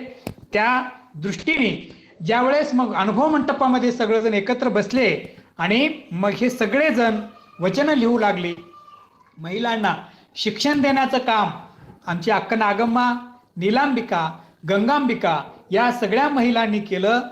त्यामुळं मग सर्वसामान्य घटकातील म्हणजे ज्यांना इथल्या समाज व्यवस्थेने अस्पृश्य समजलं होतं, ज्यांचं जीवन जनावरांचं जीवन होतं, जे गावातल्या वस्तीमध्ये सुद्धा राहू शकत नव्हते, अशा झाडलोट करणारी जी महिला आहे आमची सत्यक्का आहे, वेश्यावृत्ती करणारी पूर्वीची संकव्वा नावाची एक शेरणी अनुभव मंटपामध्ये आली. असे अनेक म्हणजे समाजातल्या तळागाळामध्ये जे घटक होते त्या सगळ्या घटकातले प्रतिनिधी महिला सुद्धा अनुभव मंटपामध्ये सहभागी झाले आणि त्यांनी जो विचार अनुभव मंटपामध्ये मांडला तो जगाच्या इतिहासामध्ये विशेषतः महिलांच्या स्वातंत्र्याच्या अनुषंगाच्या इतिहासामध्ये फार महत्त्वाचा विचार आहे. परंतु दुर्दैवाने तो विचार आजपर्यंत आपल्या समाजाला, राष्ट्राला, राज्याला माहिती नसल्यामुळं शरणांचं तत्वज्ञान किंवा शरणांचे विचार हे समाजासमोर येऊ शकले नाहीत. परंतु अशा वेगवेगळ्या व्याख्यानमालेच्या माध्यमातून, ग्रंथ प्रकाशनाच्या माध्यमातून आणि अनेक विविध उपक्रमांच्या माध्यमातून शरणांचा विचार पुढे करण्याचा आपण जो विविध विविधतेमधून प्रयत्न करीत आहोत तो खऱ्या अर्थानं अभिनंदनास्पद आहे असं मी सांगतो. आणि या वचन साहित्यामध्ये स्त्रियांविषयी मांडलेली जी काही मूल्य आहेत, जे विचार आहेत, त्याच्याविषयी थोडंसं चिंतन या आपण करूया. स्त्रियांनी पहिला जो शरणाने पहिला जो घाव इथल्या व्यवस्थेवर घातला तो म्हणजे आत्म्यास लिंगभेद नाही, हे त्याने स्पष्टपणे या ठिकाणी सांगितलं. डॉक्टर एम कलबुर्गी असतील, डॉक्टर वीरांना राजूर आणि अनेक कर्नाटकातल्या वेगवेगळ्या संशोधकांनी स्त्री तत्वज्ञानाच्या किंवा स्त्री चळवळीच्या मुक्तीच्या अनुषंगानं बरंचसं लेखन संशोधन केलेलं आहे. त्या सर्वांच्या संशोधन लेखनाचा सार मी आपल्या समोर या ठिकाणी मांडण्याचा प्रयत्न करतो. शरणांनी पहिल्यांदा असं सांगितलं की स्त्री पुरुष हे जे आपण लिंगभेद करतो, हे लिंगभेद स्त्रियांच्या किंवा पुरुषांच्या बाह्य शरीर रचनेवरून न करता शरीर रचनेवरून करू नयेत. कारण पुरुषांच्या ठाई राहणारा आत्मा, स्त्रियांच्या ठाई राहणारा आत्मा तो पुल्लिंगी नाही, तो स्त्रीलिंगी नाही. म्हणजे आत्म्याला कुठल्याही प्रकारचं लिंगभेद नाही, हा पहिला विचार शरणांनी वचनातून मांडून या देशामध्ये असलेली लिंगभेदाची जी एक व्यवस्था होती ती उद्ध्वस्त करण्याचं काम शरणांनी केलेलं आपल्याला दिसून येते. या अनुषंगानं जेडर दाशिमय्या नावाचा एक शरण हा विचार आपल्या समोर सांगताना असं म्हणतात की स्तन आणि केशसंभार वाढल्यास स्त्री म्हणतात. म्हणजे केस वाढवले आणि स्तन मोठं झाले तर तिला स्त्री म्हटलं जातं. दाढी आणि मिशा वाढल्या तर त्याला पुरुष म्हटलं जातं. ही बाहेरच्या समाजाची बघण्याची दृष्टी झाली. परंतु आत म्हणजे स्त्री आणि पुरुषांच्या आत असलेला जो काय आत्मा आहे तो आत्मा स्त्री नव्हे, पुरुषही नव्हे पहा रामनाथा. अशा प्रकारचा एक मूलगामी विचार जेडर दाशिमय्याने आपल्या वचनातून या ठिकाणी दिलेला आहे. अशा प्रकारची अनेक वचनं आपल्याला सांगता येतील, परंतु वेळेच्या अभावी सगळ्या वचनांचा विचार करणं शक्य नाही. अंबिगर चौडे यांनी अशा प्रकारचे विचार मांडलेले आहेत. शरण चंदिम रसाने अशा प्रकारचा विचार मांडलेला आहे. परंतु फक्त पुरुषच मांडले नाहीत, हे सुद्धा शरण चळवळीचं, शरणांच्या क्रांतीचं एक मोठं वैशिष्ट्य आहे. स्त्री सुद्धा म्हणजे गोगवे सुद्धा म्हणते, काय म्हणते पहा, तिनं जेडर दाशिमयाच्या एक पुढचं पाऊल ती टाकते. म्हणजे जेडर दाशिमया सांगतात स्त्री आणि पुरुष यांच्यामध्ये लिंगभेद, आत्म्यामध्ये कुठलाही लिंगभेद नाही. पुढे जाऊन गोगव्य असे म्हणते स्तने आणि केशसंभार आल्यास स्त्री म्हणती, दाढी मिशा आल्यास पुरुष म्हणती.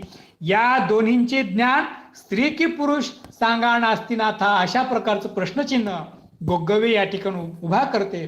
म्हणजे याचं तात्पर्य असं, महिला म्हणून किंवा स्त्री म्हणून जन्माला आली एवढ्याच कारणानं जर तुम्ही तिला ज्ञानापासून वंचित ठेवत असाल, शिक्षणापासून वंचित ठेवत असाल, तिला शिक्षण घेण्याचा अधिकार केवळ स्त्री आहे म्हणून जर तुम्ही देत नसाल, तर तो तुमचा जो विचार किती बेगडी आहे आणि तो किती थोतांड म्हणजे किती वरवरचा उथळपणाचा विचार तो आहे, ह्याचं एक मूलगामी चिंतन गोगव्याने सांगितलेलं आहे की जे ज्ञान आहे प्रत्येक जीवाठाई परमेश्वराने उपजत जे ज्ञान दिलेलं आहे ते ज्ञान स्त्री आहे की पुरुष आहे असा प्रश्न इथल्या पुरुष प्रधान समाज व्यवस्थेला ती अत्यंत धैर्याने करत असताना आपल्याला दिसून येते.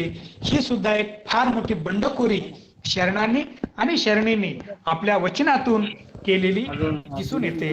त्या दृष्टीने हा जो विचार आहे अनेक मग आयदकी लक्कमाने अशा प्रकारचे प्रश्न या ठिकाणी उभा केलेले आहेत. ती असं म्हणते, समागमासाठी सतीपती नाव आले. म्हणजे हे सृष्टीचं जर चक्र आपल्याला जर निरंतर चालू ठेवायचं असेल तर स्त्री पुरुष समागम होणं हे निसर्गाने दिलेली एक निसर्ग नियम आहे तो. परंतु केवळ त्या कारणासाठी परिज्ञानास दुसरे शरीर असे का, असा प्रश्न आमची आयदकी लक्कमा या ठिकाणी करते.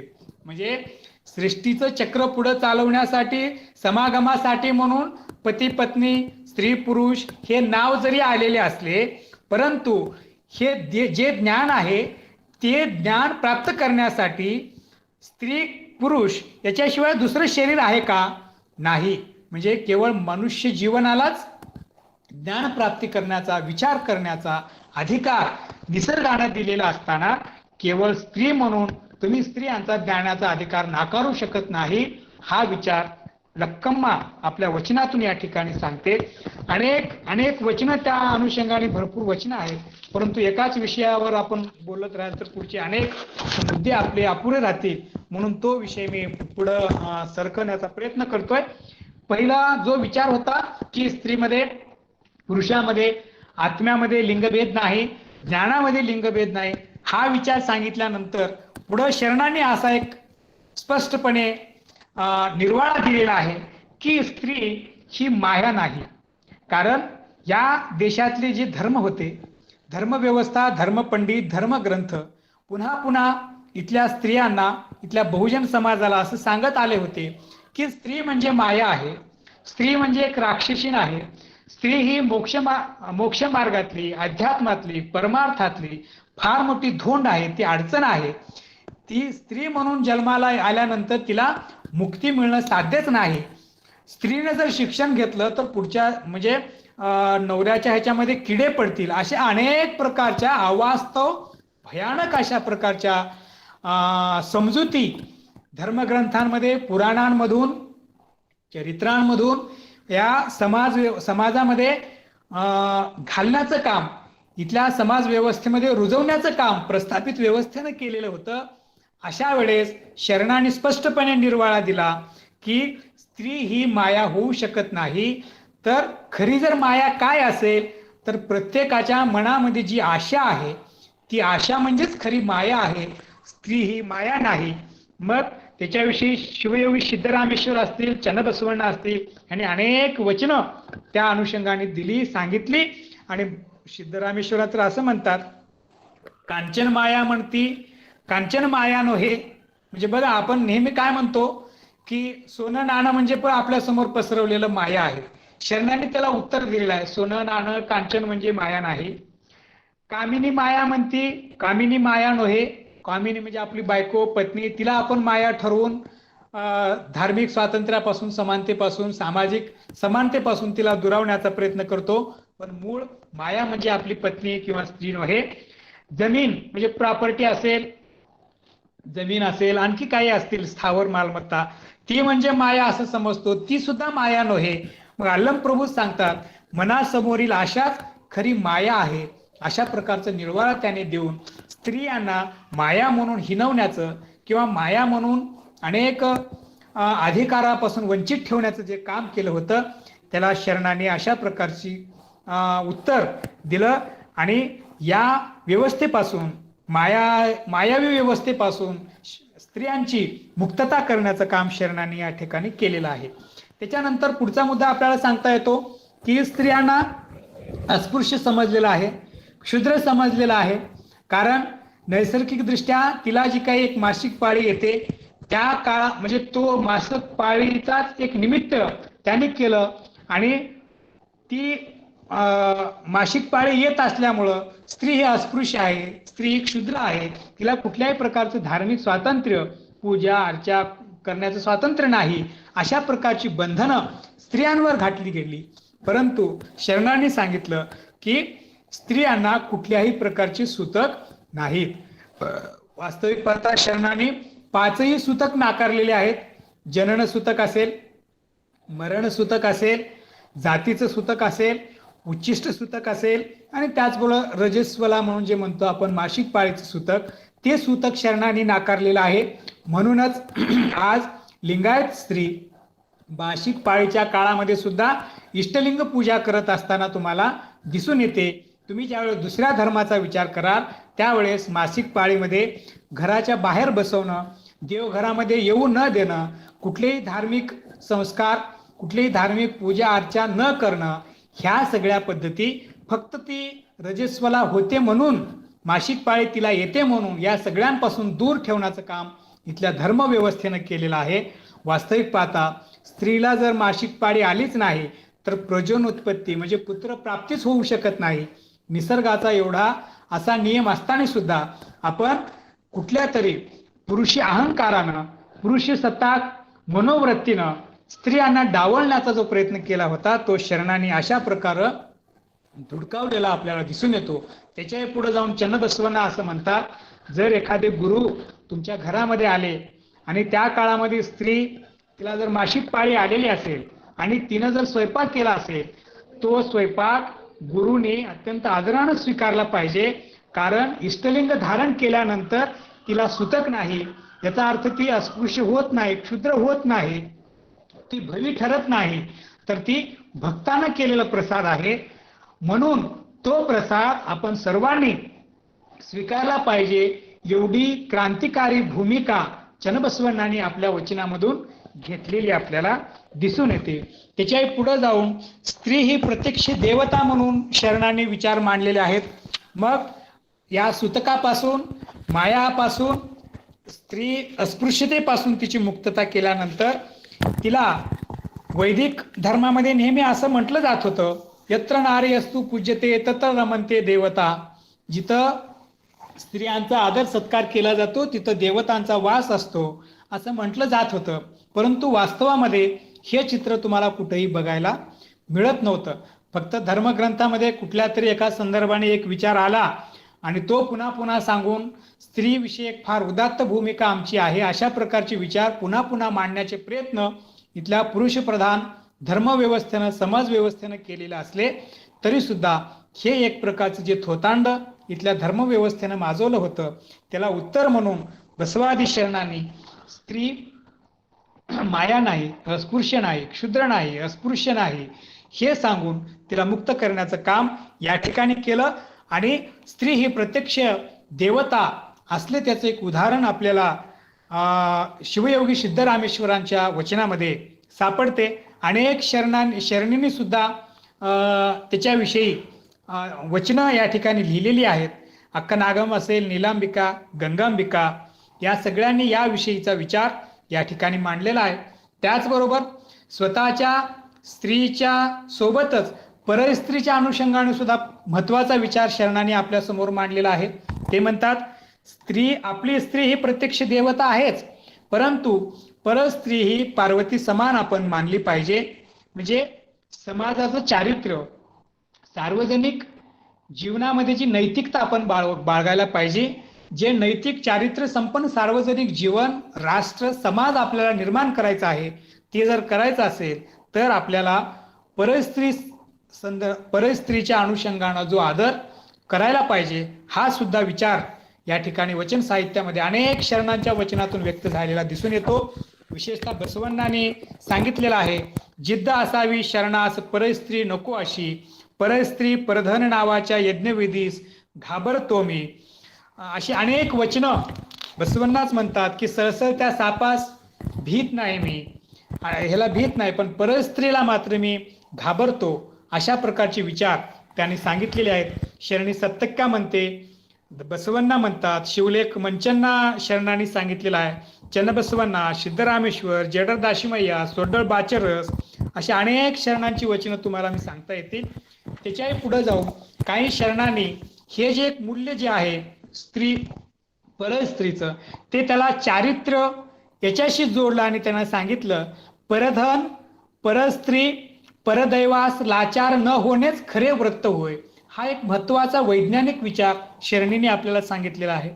विशेषतः अनेक महिला अनेक प्रकारचे व्रतवैकल्ये, उपवास, तापवास, पूजा, गुरुवारची पूजा, शुक्रवारची पूजा, गृहलक्ष्मी अशा अनेक प्रकारच्या व्रतवैकल्यामध्ये तुम्ही स्वतःचं शरीर, स्वतःचं आयुष्य आणि स्वतःचं जीवन व्यर्थ घालवता. त्याच्यातून कुठलीही सुखाची प्राप्ती तुम्हाला होत नाही, परंतु तुमचं हिमोग्लोबिन कमी होऊन तुमचं शारीरिक आणि मानसिक आरोग्य हे त्याचं खच्चीकरण होते.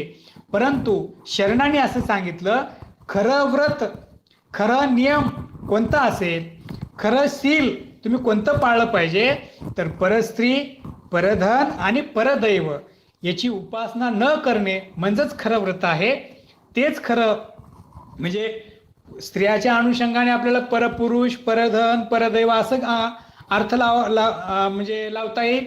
आणि स्त्रियाच्या अनुषंगाने परधन, पुरुषाच्या अनुषंगाने परधन, परस्त्री, परदैव अशा प्रकारचं अर्थ आपल्याला या ठिकाणी घ्यावा लागेल. म्हणून तुम्हाला जर खरं व्रत करायचं असेल, खरं नियम तुम्हाला पाळायचा असेल, किंवा खरं जर तुम्हाला चारित्र्य तुमचं जपायचं असेल, तर तुम्ही परस्त्रीपासून दूर राहिलं पाहिजे, परधनापासून दूर राहिलं पाहिजे आणि परदैवापासून. स्त्रियांच्या अनुषंगानं ह्या महत्वाच्या ज्या 3 गोष्टी आहेत, म्हणजे त्यातल्या त्यात परदैवाची जी गोष्ट आहे, म्हणजे तुम्हाला अनेक उपवास तापास व्रत वैकल्य, त्या देवीची पूजा ह्या देवीची पूजा केल्याशिवाय तुमचं मन समाधान होत नाही. अशा वेळेस तुम्ही सगळ्यात महत्वाचं मूल्य शरणाने तुम्हाला जे सांगितलेलं आहे ते म्हणजे परदैव याच्यापासून दूर राहणं. तुमच्या गळ्यामध्ये जे इष्टलिंग बसवण्णाने दिलेलं आहे त्या इष्टलिंगाची उपासनाच सर्वस्वी आमच्या दृष्टीने महत्वाची आहे, तेच सर्वस्व आहे. हे ज्ञान जेव्हा आपल्याला होईल तेव्हाच खऱ्या अर्थानं शरणींचं त्याग बलिदान आपल्याला लक्षात येईल, असं आपल्याला या ठिकाणी सांगता येईल. त्या दृष्टीने परस्त्रीच्या अनुषंगाने महत्वाचे विचार शरणांनी या ठिकाणी मांडलेले आहेत. आणि दाम्पत्य जीवनाविषयीचा अत्यंत उदात्त असा विचार शरणांनी मांडलेला आहे. त्याची अनेक दाम्पत्य जीवनातली मी उदाहरणं आपल्या समोर या ठिकाणी दिलेली आहेत. बसवण्णांची अनेक वचने आहेत, जेडर दाशीमय्याची आहेत, सिद्धरामेश्वरांची वचने आहेत की दाम्पत्य जीवन कशा प्रकारे जगलं पाहिजे, दाम्पत्य जीवन कसं महत्वाचं आहे. आणि दाम्पत्य जीवनामध्ये एक गोष्ट आपण लक्षात ठेवली पाहिजे, अनेक धर्मपुरुष तत्ववेते महापुरुषांनी असं सांगितलेलं आहे, तुम्हाला जर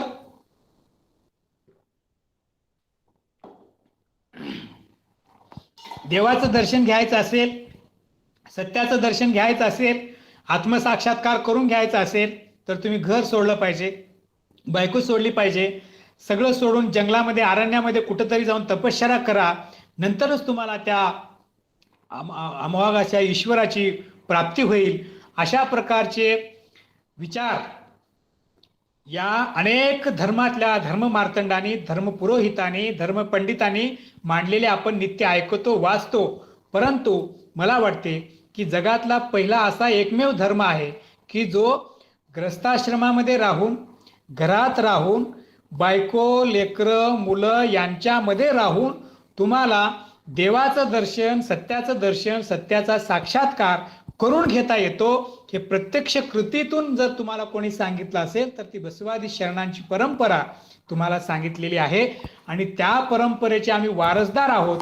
याचा एक अभिमान, तो स्वाभिमान आपल्या सर्वांना राहिला पाहिजे. म्हणून त्या अभिमानानं, त्या अस्मितेनं हा जो एक मौलिक विचार आहे तो अनेकापर्यंत पोहोचवण्याचं काम आपण या ठिकाणी केलं पाहिजे.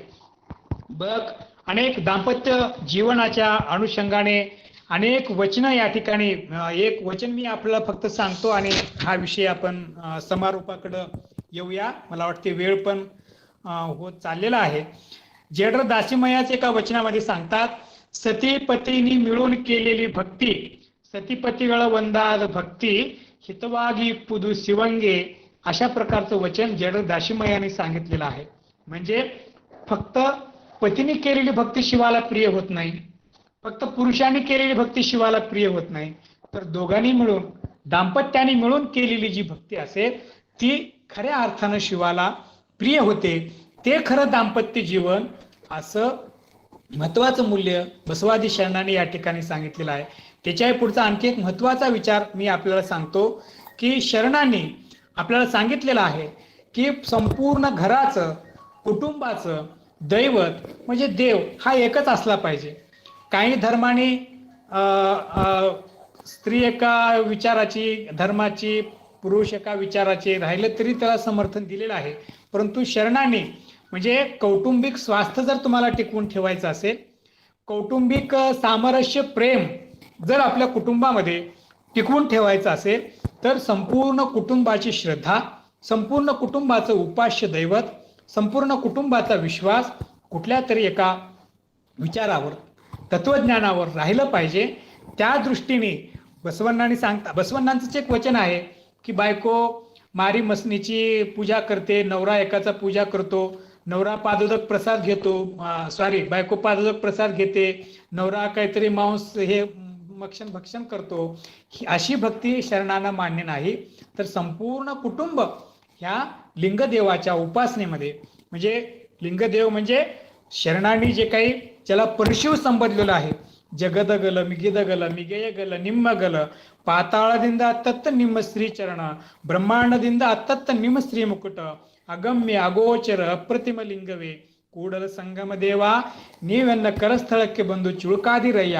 म्हणजे हा जो एक चराचर सृष्टीमध्ये राहिलेलं जे काही चैतन्य आहे, ज्याला परवस्तू म्हटलेलं आहे, महालिंग शरणांनी संबोधलेलं आहे, निष्कल्य लिंग संबोधलेलं आहे, हे जे काय आहे त्याच्या प्राप्तीसाठी अशा प्रकारची भक्ती, अशा प्रकारचा एकोम दाम्पत्य भाव आपला राहिला पाहिजे.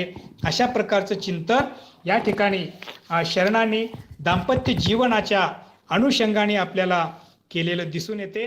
तर हे एक महत्त्वाचं मूल्य तत्व शरणांनी आपल्यासमोर मांडलेलं आहे. त्या अनुषंगाने शरणांचे विचार फार महत्त्वाचे आहेत आज सुद्धा. मग त्याच्यानंतर वचन साहित्याच्या रक्षणासाठी एक थोडक्यामध्ये मी आता समारोपाकडे वळतोय. काय महत्त्वाचा घटक आपल्याला या ठिकाणी सांगितलं पाहिजे की शरणींनी अनुभव मंडपामध्ये वचनं लिहूनच थांबली नाहीत, तर वचन साहित्याच्या रक्षणासाठी हातामध्ये शस्त्र घेऊन लढण्याची जी शौर्य, जे क्षात्रतेज शरणींनी दाखवलं, ते जगाच्या इतिहासामध्ये अत्यंत अभूतपूर्व अशी क्रांती आपल्याला म्हणता येऊ शकते. कारण ज्ञानाच्या रक्षणासाठी जगातल्या अनेक क्रांत्या झाल्या. आता सुद्धा युक्रेन आणि रशिया यांच्यामध्ये जे युद्ध चालू आहे, ते युद्ध भौतिक प्राप्तीसाठी किंवा काय म्हणताय त्याला वसाहतवाद म्हणा किंवा विस्तारवादाच्या भूमिकेतून ही युद्ध जगभरामध्ये झालेली आहेत. परंतु ज्ञानाच्या रक्षणासाठी झालेलं जर एकमेव युद्ध कोणतं असेल ते शरणांचं युद्ध, शरणांनी केलेली जी कल्याण प्रतिक्रांतीच्या काळी जी घेतलेली भूमिका होती ते युद्ध होतं. आणि त्याच्यामध्ये सगळ्यात महत्वाची भूमिका बजावणाऱ्या ह्या स्त्रिया होत्या.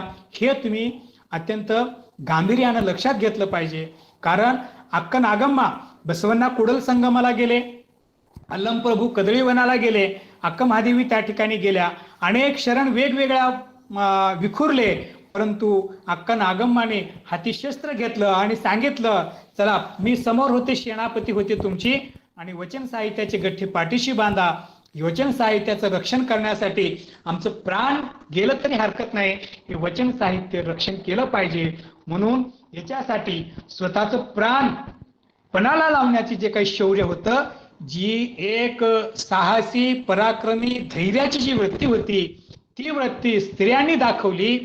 म्हणून गंगांबिकेला वचन साहित्याचं रक्षण करत असताना हौतात्म्य पत्करावं लागलं, अक्का नागम्माला हौतात्म्य पत्करावं लागलं, कल्याणम्माला हौतात्म्य पत्करावं लागलं. तुम्ही जर बसव कल्याण पासून बेळगाव, उळवी हा जो रूट आहे, त्या रूटनी जर तुम्ही गेलात तर शरणांनी कशा प्रकारे वचन साहित्याचं रक्षण केलं आणि कुठं कुठं कोण कोण शहीद झाले, ह्याच्या सगळ्या पाऊल खुणा आज सुद्धा तुम्हाला त्या ठिकाणी पाहायला मिळतात. तर त्या अनुषंगाने जेव्हा आपण वचन साहित्याचं रक्षण करण्याची वेळ आली, त्यावेळेस शरणींनी, महिलांनी दिलेलं जे योगदान आहे ते कदापि आम्ही विसरू शकणार नाही. म्हणजे अशा क्रांती सूर्याचे आम्ही वारसदार आहोत. अशा एका क्रांती सिंहिणी जे म्हणतो, अशा सिंहिणीचे आम्ही वारसदार आहोत. हा स्वाभिमान, हा वारसाच पुढच्या काळामध्ये तुम्हाला मग बेळवडीची मल्लम्मा असेल, कित्तूरची राणी चन्नम्मा असेल, त्याचबरोबर केळदीची राणी चन्नम्मा असेल, इकडं बिदर जिल्ह्यामध्ये एक महिला क्रांतिकारक होऊन गेल्या त्या असतील, अशा असंख्य महिलांनी तो वारसा पुढे चालवलेला दिसतो. भारतीय स्वातंत्र्य लढ्यामध्ये स्त्रियांचं जे काही योगदान होतं, त्याच्यातलं प्रमुख पहिलं योगदान, पहिलं बलिदान जर कुणाचं असेल तर ते कित्तूर राणी चन्नम्माचं होतं. कारण चन्नम्माला जी प्रेरणा होती ती आमच्या बसवादी शरणांची प्रेरणा होती. कारण तो बेळगावचा भाग, बेळगावच्या परिसरामध्ये शरणांच्या क्रांतीच्या कथा ऐकत कित्तूरची चन्नम्मा मोठी झाली होती. म्हणून तिनं आपल्या धर्माच्या रक्षणासाठी, आपल्या संस्थानाच्या रक्षणासाठी, आपल्या प्रजेच्या रक्षणासाठी हातात शस्त्र घेऊन स्वतःच्या प्राण पणाला लावण्याचं जे शौर्य दाखवलं, ती शरणांच्या क्रांतीचीच प्रेरणा होती, हे आपल्याला विसरता येणार नाही.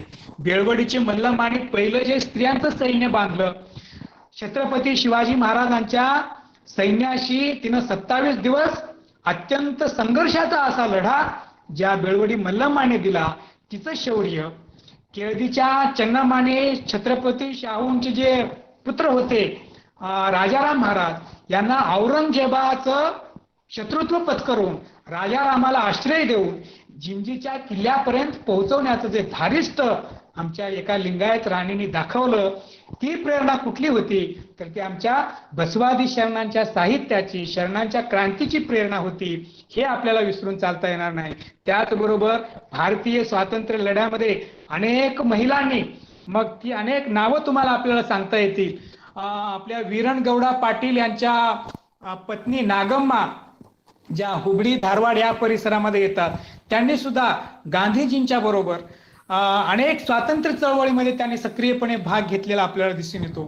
सोलापूर भागामध्ये जयदेवीताई लिगाड्यांचं नाव आपल्याला अग्रक्रमानं घ्यावं लागतं, की जे स्वातंत्र्य लढ्यामध्ये अत्यंत लढत होत्या. एवढंच नाही, अनेक देशभक्त जे लढत होते त्यांना प्रेरणा देणाऱ्या आमच्या आई, आमच्या ताई, आमच्या भगिनी, आमच्या माता ज्या होत्या, ती प्रेरणा कुठून आली होती तर ती शरणांच्या विचाराची, शरणाच्या क्रांतीचीच प्रेरणा होती. हे आपल्याला विसरून चालणार नाही.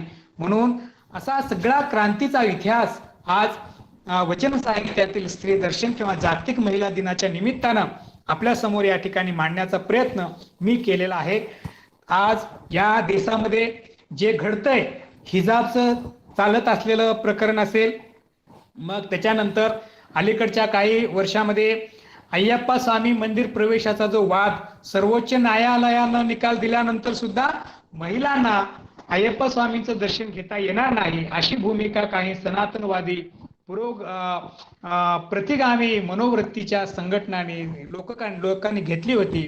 अशा प्रतिगामी स्त्रियांना दुय्यम लेखणाऱ्या ज्या काही संघटना, मनोवृत्ती, धर्म असतील, त्या सगळ्यांच्या डोळ्यामध्ये झणझणीत अंजन घालण्याचं काम आमच्या बसवादी शरणांनी केलं आणि स्त्रियांना सर्व प्रकारचं स्वातंत्र्य, धार्मिक स्वातंत्र्य म्हणजे त्यांना इष्टलिंग दीक्षा देऊन धार्मिक स्वातंत्र्य दिलं, अनुभव मंडपामध्ये प्रवेश देऊन सामाजिक स्वातंत्र्य दिलं, वचन साहित्य लिहायच्या स्वातंत्र्य देऊन त्यांना साहित्यिक स्वातंत्र्य दिलं, शिक्षण घेण्याचं त्यांना अनुभव मंडपामध्ये शिक्षण देऊन शैक्षणिक स्वातंत्र्य दिलं, कुठलंही कायक करण्याचं काम करून आर्थिकदृष्ट्या स्त्रिया स्वावलंबी झाल्या पाहिजेत म्हणून त्यांना आर्थिक स्वातंत्र्य, समानता प्रदान केली.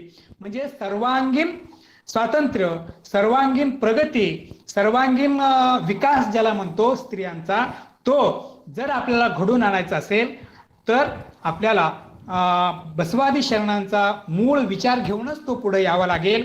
हाच विचार डॉक्टर बाबासाहेब आंबेडकरांनी संविधानाच्या माध्यमातून सावित्रीबाई फुले आणि महात्मा फुले, शाहू महाराज, गाडगेबाबा, केशव कर्वे असे अनेक जे, किंवा कर्नाटकामध्ये अनेक महापुरुषांनी, महर्षी कर्वे असतील, अशा अनेक लोकांनी जी स्त्री मुक्तीचा जो लढा उभारलेला आहे, त्या सगळ्यांना कुठेतरी शरणांच्या क्रांतीची प्रेरणा असलेली आपल्याला दिसून येते.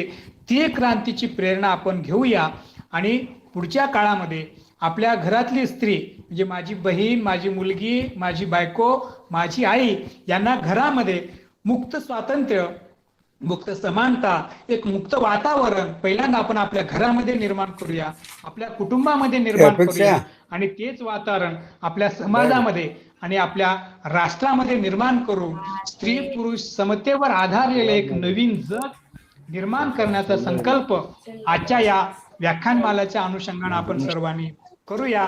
एवढं बोलून मी माझे 2 शब्द या ठिकाणी संपवतो. आपण या ठिकाणी मला या विषयाच्या अनुषंगाने बोलण्याची संधी दिलात त्याबद्दल मी संयोजन समितीचे, विशेषतः डॉक्टर जयश्रीताई पट्टण आणि या व्याख्यानमालेचे सर्व व्यवस्थापक मंडळ यांचे मी विशेषतः त्यांचे आभार मानतो.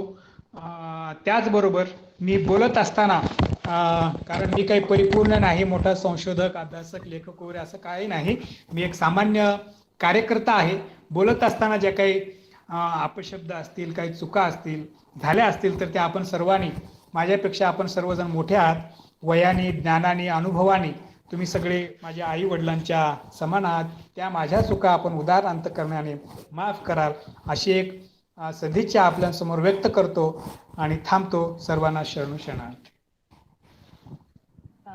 धन्यवाद राजीव जुबरे सरांना. अतिशय उत्तम मांडणी करत सर्व पॉइंट, मुद्देसूद पॉइंट, तुम्ही विषयाची मांडणी अतिशय उत्तम केली. सर्व शरणींची नावं घेऊन दाखले दिले आणि हा आम्हाला मौल्यवान म्हणता येईल असं मार्गदर्शन केलं. आणि अपशब्दाचा प्रश्नच येत नाही, कारण आम्ही शब्द म्हणजे जे मराठी बांधव आहेत ते आम्ही तुमचीच पुस्तकं वाचून मोठे होतोय.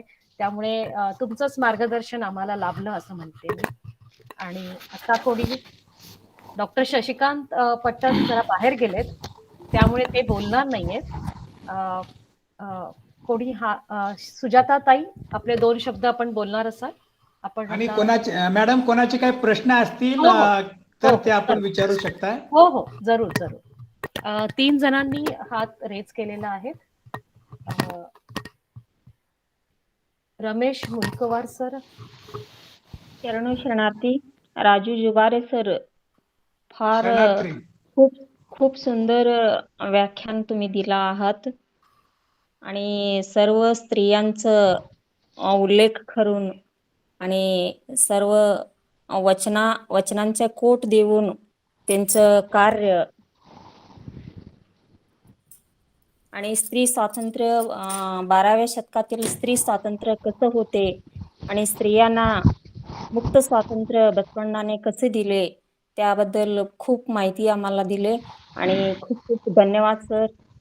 फार सुंदर आणि तुमचं पुस्तकाबद्दल आणि तुमचं साहित्याचं आसक्तीबद्दल डॉक्टर जयश्रीताईने सांगितलेले आहे आणि तुमचं ज्ञानदासोह आम्हाला सुद्धा लाभेल असं मी आशा व्यक्त बाळगते आणि असंच तुमचं सहकार्य हा वेदिकेला असावं असं सांगून मी तुम्हाला परत एकदा या वेदिकेचं वतीनं धन्यवाद देते सर. आणि परत यावं आणि प्रत्येक शनिवारी आमचं हा शरणचिंतन असते आणि प्रत्येक रविवारी 11:30 वाजता असते. त्यामध्ये सुद्धा तुम्ही जॉईन होऊन तुमचं ज्ञानदासोह आम्हाला द्या असं तुम्हाला विनंती करून मी थांबते. धन्यवाद सर. Thank you madam. आणि एक प्रश्न, तुम्हाला कन्नड कळते ना? हा, कन्नड कळते, बोला. ಅಕ್ಕ ಮಹಾದೇವಿ ಕೆಲವರು ಬಹಳಷ್ಟು ಜನ ಕನ್ನಡ ಮಾತಾಡೋರು, ಕನ್ನಡ ಕೇಳೋರು ತಾವೆಲ್ಲ ಈ ಉಪನ್ಯಾಸ ಕೇಳಿದ್ದೀರಿ. ಅದಕ್ಕಾಗಿ ತಮ್ಮೆಲ್ಲರಿಗೂ ನಾನು ಹೃತ್ಪೂರ್ವಕವಾದಂತ ಧನ್ಯವಾದಗಳನ್ನು ತಿಳಿಸುತ್ತೇನೆ. ಬಹಳಷ್ಟು ಸುಂದರವಾದಂತ ಕನ್ನಡ ನಿಮ್ದು ಅದ್ರಿ. ಧನ್ಯವಾದ. ಕನ್ನಡದಲ್ಲಿ ಕನ್ನಡ ಮತ್ತು ಮರಾಠಿ ಸ್ಪಷ್ಟವಾಗಿ ಮಾತನಾಡ್ತಕ್ಕಂಥ ಒಬ್ಬ ಶರಣರು, ಶ್ರೇಷ್ಠ ಶರಣರು ತಾವುಗಳು.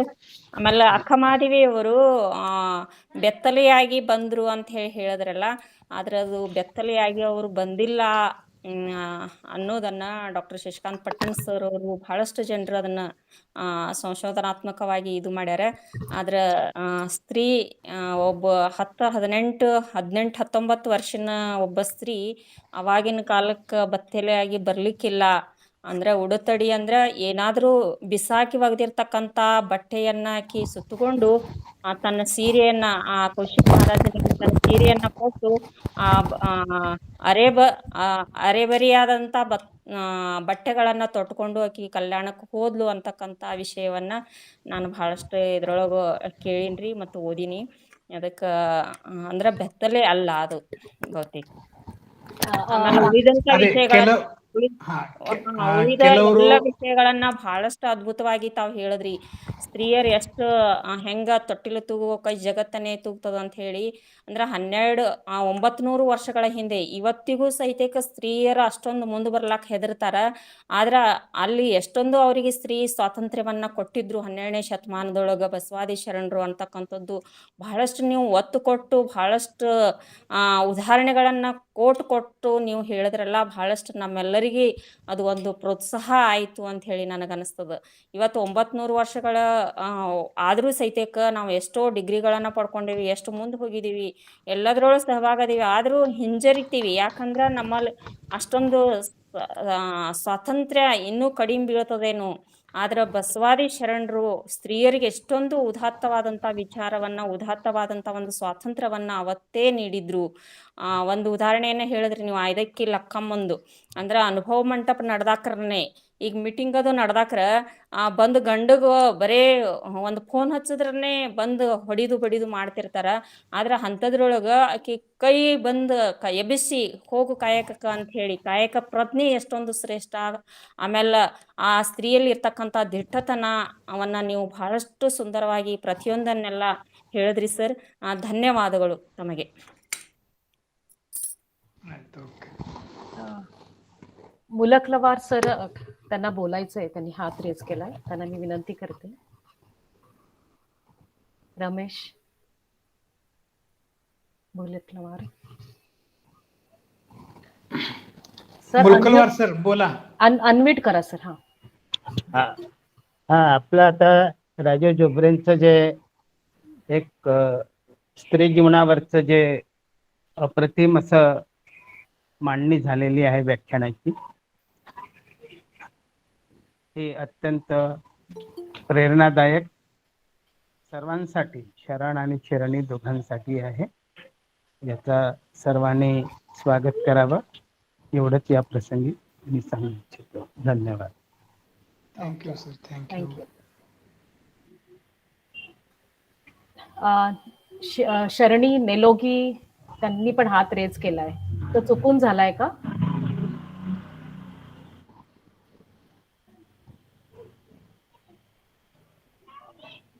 चुकून झालाय. अजून लिंगಪ್ಪಣ್ಣ ಕಲಬುರ್ಗಿ, ಡಾಕ್ಟರ್ लिंगಪ್ಪಣ್ಣ ಕಲಬುರ್ಗಿ ಸಾಹೇಬ್ರಿಗೆ ಕರೀರಿ. ಕಲಬುರ್ಗಿ ಸರ್, ಕಲಬುರ್ಗಿ ಸರ್ ಮಾತಾಡ್ತೀರಿ? 2 ಶಬ್ದ ಮಾತಾಡ್ಬೇಕ್ರಿ.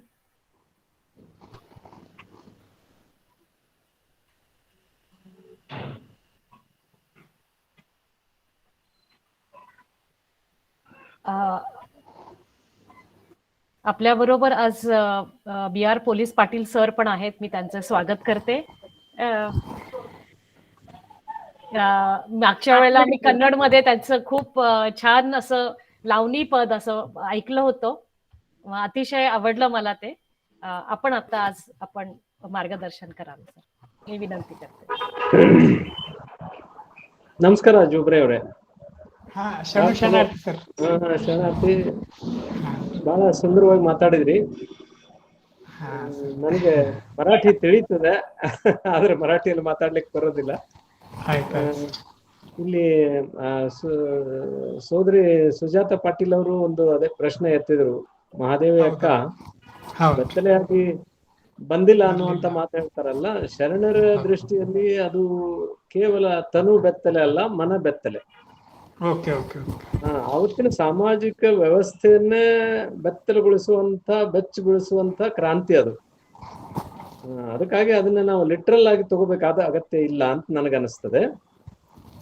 ಮತ್ತೆ ನೀವು ಎಲ್ಲಾ ಶರಣರ ಕ್ರಾಂತಿಕಾರಿ ಧೋರಣೆಯನ್ನ ಮತ್ತು ಶರಣೆಯರ ಅವರು ಅನುಭವಿಸಿದ ಸ್ವಾತಂತ್ರ್ಯವನ್ನ, ಅದ್ರ ಜೊತೆಗೆ ಅವರು ತಂದಿರುವಂತಹ ಸಾಮಾಜಿಕ ಬದಲಾವಣೆಗಳ ಬಗ್ಗೆ ಎಲ್ಲಾ ಪ್ರಸ್ತಾಪ ಮಾಡಿದಿರಿ ನೀವು.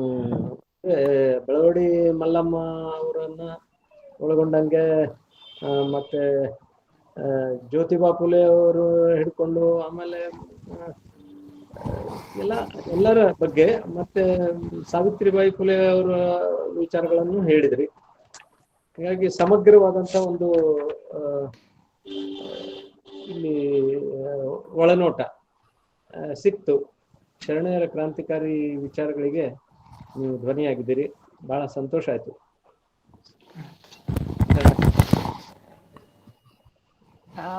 डॉक्टर तेरदाळ सरांना मी रिक्वेस्ट करते, विनंती करते, त्यांनी 2 शब्द मार्गदर्शन करावं.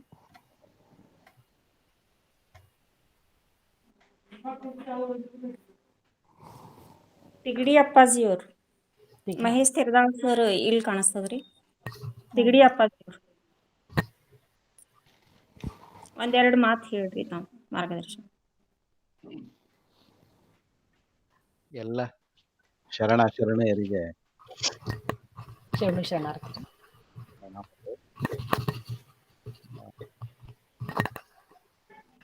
ಪೊಲೀಸ್ ಪಾಟೀಲ್ ಸರ್ ಹೇಳಿದ ಹಾಗೆ ಮರಾಠಿ ನಮಗೂ ತಿಳಿತದ, ಆದ್ರೆ ಮರಾಠಿ ಒಳಗೆ ಮಾತಾಡ್ಲಿಕ್ಕೆ ಬರೋದಿಲ್ಲ. ಮಾತಾಡಿದ್ದಾರೆ.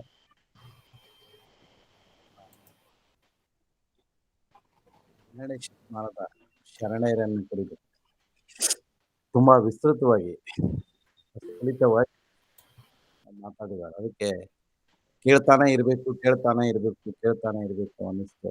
ಅವರ ಮಾತನಾಡ್ತಕ್ಕಂಥ ರೀತಿ ಎಲ್ಲಿ ಕೂಡ ಅವರು ತಡವರಿಸಲಿಲ್ಲ. ಅಂದ್ರೆ ಅಷ್ಟೊಂದು ಸಿದ್ಧತೆ ತುಂಬಾ ಸುಜಾತಕ್ಕ ಹೇಳಿದ ಒಂದು ಮಾತು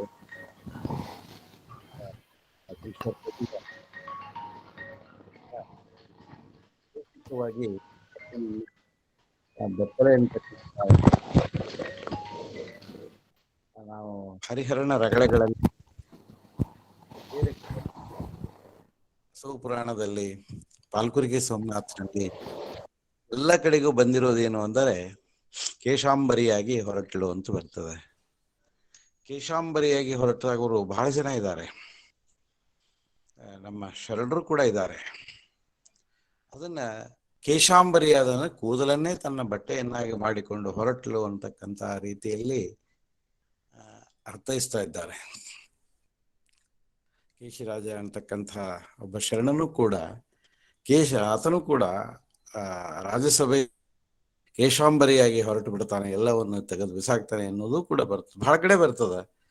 ಕೇಶಾಂಬರಿ ಅಂದ್ರೆ ಕೇಶವನ್ನೇ ಬಟ್ಟೆಯನ್ನಾಗಿ ಮಾಡಿಕೊಂಡದ್ದಲ್ಲ. ಕೇಶಾಂಬರಿ ಅನ್ನೋದಕ್ಕೆ ಶುಭ್ರವಾದಂತಹ ಕೂದಲಿನಿಂದ ಮಾಡಿರತಕ್ಕಂತಹ ಬಟ್ಟೆ ಅಂತ ಇವತ್ತಿನ ಅರ್ಥದಲ್ಲಿ ಬಹಳ ಸರಿಯಾಗಿ ನಾವು ಗಮನಿಸೋದಾದರೆ ಕಂಬಳಿ ಅಂತ ಹೇಳ್ಬೋದು. ಹೇಗೆ ಬಿಡಾಡಿಯಾಗಿ ನಮ್ಮ ಮುಡಿಗೆ ಮಹಾದೇವನ ತಂಗಿ ಆಕೆ ಕೂಡ ಬೆತ್ತಲೆಯಾಗಿ ಬಂದಿದ್ಲು. ಮುಂದೆ ಆಕೆಗೆ ಕೌದಿಯನ್ನ ಕೊಟ್ಟರು ಅಂತ ಏನೋ ಒಂದು ಕಥೆ ಬರ್ತದ. ಆ ಅರ್ಥದಲ್ಲಿ ಮೂಲ ಅಂದ್ರೆ ಅವರು ಮನವನ್ನ ಬೆತ್ತಲೆಯನ್ನಾಗಿ ಮಾಡಿಕೊಂಡವರು, ಎಲ್ಲವನ್ನು ಹಂಗನ್ನ ತೊರೆದವರು ಅನ್ನೋ ಅರ್ಥದಲ್ಲಿ, ಲೌಕಿಕ ಅರ್ಥದಲ್ಲಿ ಕಪ್ಪು ಬಟ್ಟೆಯನ್ನ ಅದರಲ್ಲಿಯೂ ವಿಶೇಷವಾಗಿ ಕೂದಲಿನಿಂದ ತಯಾರಿಸಿದ ಬಟ್ಟೆ ಅಂತಂದಾಗ ಕಂಬಳಿ ಅನ್ನೋ ಅರ್ಥದಲ್ಲಿ ಬಹಳ ಜನ ಬರ್ತಾರೆ. ಆ ಅರ್ಥದಲ್ಲಿ ಅದನ್ನ ತಗೊಂಡ್ರೆ ನಿಜವಾಗ್ಲೂ ಕೂಡ ಒಳ್ಳೆಯದು. ಪಟ್ಟಣಸರಿ ಬಗ್ಗೆ ಬಹಳಷ್ಟು ಮಾತಾಡಿದ್ದಾರೆ. ಆ ಅರ್ಥದಲ್ಲಿ ತಗೊಳ್ಬೇಕು ಅನ್ನೋ ದಿಗಂಬರಿಯಾಗಿ ಆಕೆ ಬರಲಿಲ್ಲ, ಆಕೆ ಕೇಶಾಂಬರಿಯಾಗಿ ಬಂದು ಅನ್ನೋ ಅರ್ಥದಲ್ಲಿ ತಗೊಳ್ಬೇಕು. ತುಂಬಾ ಸುಂದರವಾದಂಥ ಉಪನ್ಯಾಸ. ನನಗೆ ತುಂಬಾ ಇವತ್ತು ಸಂತೋಷವಾಗಿದೆ. ಮಾತನಾಡತಕ್ಕಂಥ ಸ್ನೇಹಿತರಿಗೆ ಧನ್ಯವಾದಗಳು. धन्यवाद अप्पाजी. याच वचन अध्ययन वेदिकेवरती मागच्या महिन्यात आम्हाला अतिथी डॉक्टर संध्या तोडकर आल्या होत्या. तर त्यांनी हाच विषय, या विषयावरती जेव्हा आपलं बोलणं झालं होतं तेव्हा डॉक्टर पट्टण आणि शशिकांत पट्टणनी तेच क्लिअर केलं की कौशिक राजा बरोबर झालेल्या मतभेदावरून तेव्हा जेव्हा त्या राजवाडा सोडून येतात तेव्हा ती आपली राजवस्त्र सोडून येतात. राजवस्त्र सोडून येतात, त्याच्याबद्दलचा लोभीपणा सोडून येतात आणि राजवाड्याच्या बाहेर जेव्हा येतात तेव्हा ते अंगावरती कांबळी घेऊन येतात. कांबळी आपली जी काळ्या कलरची असते, का 900 किलोमीटर त्या चालत इथे येतात, कल्याणला येतात. त्यामुळे त्या वस्त्रहीन म्हणण्यापेक्षा त्याग म्हणजे राजवस्त्र त्याग करून आल्या असं म्हणणं जास्त योग्य होईल, असं मला पण वाटतं.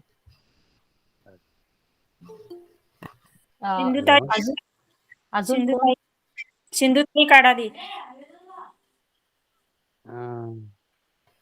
ಸುಜಾತ ಮೇಡಮ್ ಅವರೇ, ಅನಂತ ಧನ್ಯವಾದಗಳು. ಇವತ್ತಿನ ವಿಚಾರ ಮಂಚದಲ್ಲಿ ತಮ್ಮಂತ ಶರಣೆಯರು, ಇದೀಗ ಹೇಳಿದಂತ ಶರಣರ ಒಂದು ಅಭ್ಯಾಸವನ್ನ ಮಾಡಿದ್ದಾದ್ರೆ ಅದು ಸಮಾಜ ಪರಿವರ್ತನೆ ಆಗ್ಲಿಕ್ಕೆ ಏನು ಸಂದೇಹವಿಲ್ಲ. ಇಂಥ ಶರಣೆಯರು ಅವಶ್ಯವಾಗಿ ಇವತ್ತಿನ ಕಾಲಕ್ಕೆ ಬಹಳ ಅವಶ್ಯದ. ಅದರಂತ ನೀವು ತಯಾರು ಮಾಡಿದೆ ಅಂತ ಶರಣರನ್ನು ತಯಾರು ಮಾಡ್ತಿರಲ್ಲ, ಇದು ತಮ್ಮೆಲ್ಲರಿಗೂ ಈ ಕಾರ್ಯಕ್ರಮದಲ್ಲಿ ಭಾಗವಹಿಸಿದಂತ ಪ್ರವರ್ತಕರಿಗೂ ಮತ್ತು ಪ್ರವಚನಕಾರರಿಗೂ ಕೂಡ ನನ್ನ ಅನಂತ ಧನ್ಯವಾದಗಳು. ಶರಣು ಶರಣಾರ್ಥಿಗಳು. ಶರಣಾರ್ಥಿ. ಶರಣು ಶರಣಾರ್ಥಿ. ಸಿಂಧುತಾಯಿ ಕಾಡಾದಿ ಅಮ್ಮ. ಹಾಂ ರೀ. ಓಂ ಶ್ರೀ ಗುರು ಬಸವಲಿಂಗಾಯನ್ಮ. ಎಲ್ಲರಿಗೂ शरणू शरणार्थीಗಳು. आज दुपरे अण्णांनी खूप छान आपल्याला अनुभव मंडप आपल्या सगळ्यांच्या डोळ्यापुढे आणून त्यांनी ठेवले. म्हणजे शरण कसं होतं, शरणी कसं होतं, दाम्पत्य जीवन कसं होतं, कसं कायाचं आणि कसं आपण वस्त्र धारण करायचं, सगळं हे शरण म्हणलं तर बघा होते सगळं आचार हे स्वर्ग म्हणतात ना, हे आचरणे पाहिजे आपल्याला. आपण किती ऐकले तर बी काहीच उपयोग नाही. ऐकल्यानंतर आपण आचरणे करायला सुरू करायचं. मग आम्ही शरणी होतं, सगळं संत होतं, सगळं आपण पण व्हायचं चान्स आहे माणसामध्ये जन्मामध्ये. परंतु आपल्याकडे चित्त नाही, फक्त ऐकायचं आणि आम्ही काय म्हणजे ಅಂತೆವಲ್ಲ ಜ್ಞಾನ ಇಲ್ದ ಮಾಡಿದ್ದು ಎಲ್ಲಾನು ಹಂಗೆ ಕಂಟಿನ್ಯೂ ಇಟ್ಟಿವಿ ನಾವು. ಯಾಕಂದ್ರೆ ನಾ ಬಾಳ ಕಡೆ ಎಲ್ಲಾರ ಮನೆ ಅಡ್ಡಾಡ್ತೇನಿ, ಅವ್ರು सुमने ಕೇಳ್ತಾರ ಮತ್ತು ತಾ ಮಾಡ್ತಾರ. ಅವ್ರಿಗೆ भय भीतेत त्यांनी हे सोडले तर काय होतं, ते सोडले तर काय होतं. आपण वाईट मार्ग सोडायचं म्हटले नाही ना. सर्वजण दुसऱ्यांचं हे वस्तू घ्यायचं नाही आणि दुसऱ्यांचं स्त्री म्हणजे पुरुष फक्त स्त्री बघायचं नाही तसं नाही. स्त्री पण पुरुषांना बघायचं नाही, त्यांचं पतीला सोडून दुसरं बघायचं नाही. दोन्ही एकच हे होतं, स्त्री आणि पुरुष वेगळं नाही. परंतु विचार स्त्री म्हणलं तर स्त्रीला सांगितलं, पुरुष म्हणलं तर पुरुषला सांगितलं, तसं नाही हो. ते आपण विचार करायला पाहिजे. एवढं आता हे बघा, हे आपलं रोज म्हणजे आठवड्याला 2 दिवस आपण ऐकत आहोत. ते किती ऐकले तर बी आपलं हे अज्ञानाचं केलेलं ते कोण सोडून ते त्यांनी पुढे येऊन थोडं हे सांगायला पाहिजे हो. मी आता हे सगळं सोडले, ह्याच्या पुढे मी हे धरले, मला असं शांत वाटायला आले, असं ह्याच्या पुढे यायला पाहिजे. नुसता ते अजून हे करायचंय, सर्च करायचं, शोधना करायचा, तर बस आता जे आहे आपल्याकडे वचन ते वाचून आपण जरी आचरणीमध्ये आणले ना, किती मंगल होतो. आपलं संसार म्हणा, आपलं विचार म्हणा, आपलं हे म्हणा, म्हणजे आपलं घरच आपण स्वर्ग करून घ्यायचं आहे. आपल्याला स्वर्ग कुठं नाही. आपण जे चांगलं बोलतो, चांगलं वागतो, चांगलं खातो, देवाचं नाव घेऊन काय खातो, हे सगळं विषय सगळं जण मांडलेत. परंतु आचरणीमध्ये आहे का, आपण स्वतः बसून विचार करायचे. आणि आता एक तुमचं हे झालं, अक्कमादेवीचं वेशभूषण म्हणून जुबरे अण्णांनी सांगितले आणि आपलं सुजाता अक्कांनी क्वेश्चन केले. परंतु हे बघा, त्यांनी जे आहे केसा म्हणा नाहीतर कंबळी म्हणा, काय तर त्यांनी झाकून आले, ते असं काढून आले नाही त्याच्यामध्ये. आता आम्ही कसं हे करायला आलो, सगळं अंग दाखवायचं चाललंय आता मुली हल्लीत. कारण आपण उद्या येणार हे करायला आलो काय, आपलं स्त्री स्वातंत्र्य. म्हणजे स्त्री स्वातंत्र्य असलं तर कसं बी बोलायचं स्त्रीनी आणि कसं बी ड्रेस घालायचं, हे फार चुकीचं आहे. आपण जरी महिला दिन केलं असलं ना, त्या दिवशी आपण विचार करायला पाहिजे. आता स्वतः बघा, आता इथं मला एक कौतुक करायचंय, ते आपलं हे सुजाता ताईचं, त्यांनी कसं कपडे घालते हो, फुल फुल फुल फुल कुठं बी बघायचं पण मिळत नाही. फक्त तोंड आणि लेफ्ट थोडं त्यांचं पुढचं एवढं हे काही अंतेवाला एवढंच हे मिळते. तसलं ड्रेस आपण घातले ना, मग समाजामध्ये इतकं रेस्पेक्ट देतात. आणि युवती लावा, युवती का बरं लावत नाही? युवतीचं व्याख्यान ऐकलो आणि अष्टावरणाचं ऐकलो, का बरं आपण हे विभूती लावून करत नाही? आता आलेलं सगळं सांगणार, आलेलं सगळं विभूती लावून केलेलं पाहिजे. मग आपलं धर्माचं एक आपण निष्ठानी, आणि गळामध्ये लिंग कसं असायला पाहिजे, स्ट्रेट असायला पाहिजे, असं आडवा घालायचं नाही. ते ब्राह्मण लोक कसं त्यांचं हे घालतात ना, काय म्हणतात त्याला,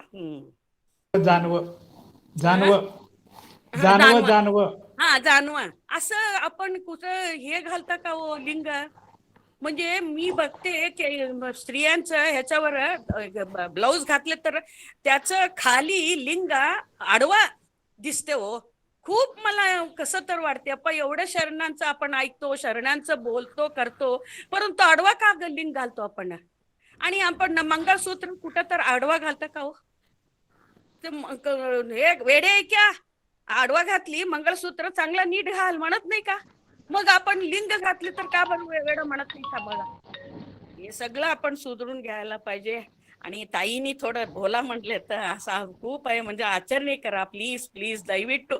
मी शरगवड्डी बेडकोता निमकडे, विभूती लावा आणि लिंग करा, ते सोडून काहीच करायचं नाही. आपण म्हणून तर आपण एवढं शरण संतांचं आपण हे आपल्याला हार त्यांना हे पूजा करायचं नको फोटो. आपण त्यांचा विचार आपण जरी हे घेतले ना आयुष्य म्हणजे जीवनामध्ये आम्हाला त्यांचा आशीर्वाद मिळतेच 100% मिळते. सर्वांना शरणार्थी.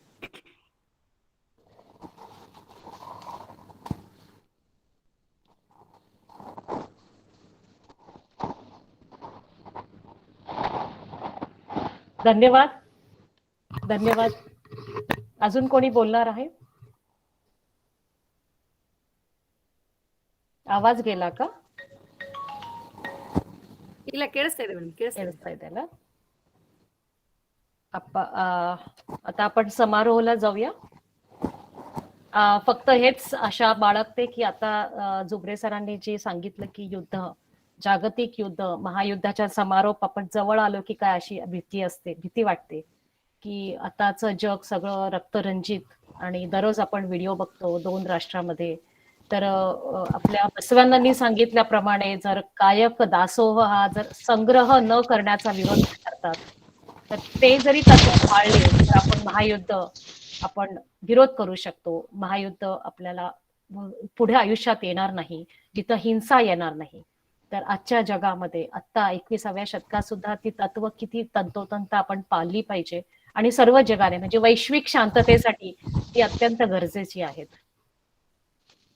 तर आपण समारोपासाठी येऊया. मी जयश्री कोगणूर ताईंना विनंती करते की त्यांनी आपण आभार प्रदर्शन करावं.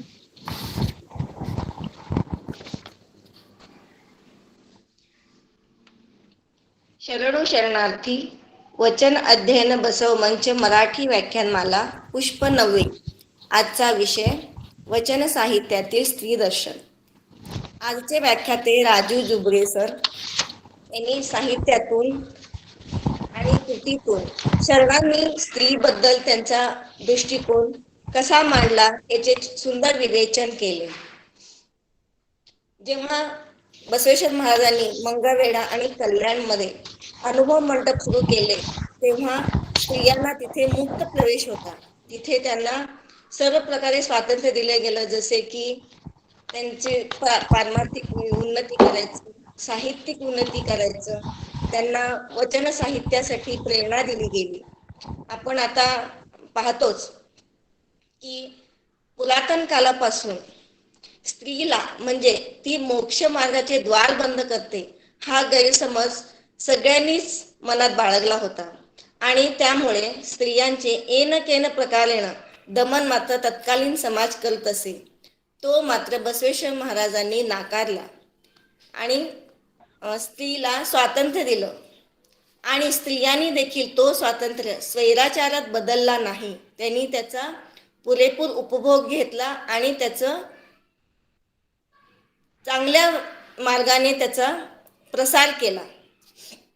जसे की त्यावेळी प्रसंग पडला तर स्त्रियांनी लेखणी चालवून वचन साहित्य निर्मिती केलं आणि त्या वचनाचे बाकीच्या लोकांपासून म्हणजे उद्ध्वस्त होण्यापासून वाचवण्यासाठी तलवार ही आपल्या हातात लिलया पेलली. एका स्त्रीला एकाच वेळी लेखणी आणि तलवार हातात पेलण्यास इतपत बसवेश्वरांनी समृद्ध केलं होतं, तिला त्याप्रमाणे सामर्थ्यवान केलं. हे बसवेश्वरांचं सामर्थ्य.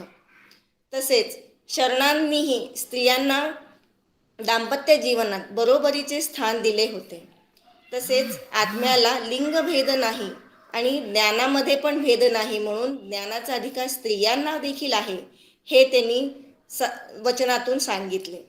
आणि शरणांनी पंचसूतकही नाकारले. त्यामुळे स्त्रियांना सर्वीकडे म्हणजे पूजा, धार्मिक विधी या सगळीकडे प्रवेश मिळाला. अशा रीतीने त्यांनी स्त्रियांना यथोचित मान दिला. हे सर्व आजच्या युगात इतकं स्त्री स्वातंत्र्य मिळालं तरी दूरदूरचे संभवते प्रत्येक ठिकाणी स्त्रियांना चळवळ म्हणा, आंदोलन करावं लागतं. त्याप्रमाणे त्यापेक्षा 12व्या शतकात स्त्रिया आणि बसवेश्वर महाराजांमुळेच एवढा आपला समाज उन्नत होता, पुढारलेला होता असे आपल्याला म्हणावे लागते. आणि हे सर्व जुबरे सरांनी सुंदर उदाहरणं देऊन आम्हाला वचनातून सांगितले, त्याबद्दल त्यांचे खूप मनपूर्वक आभार.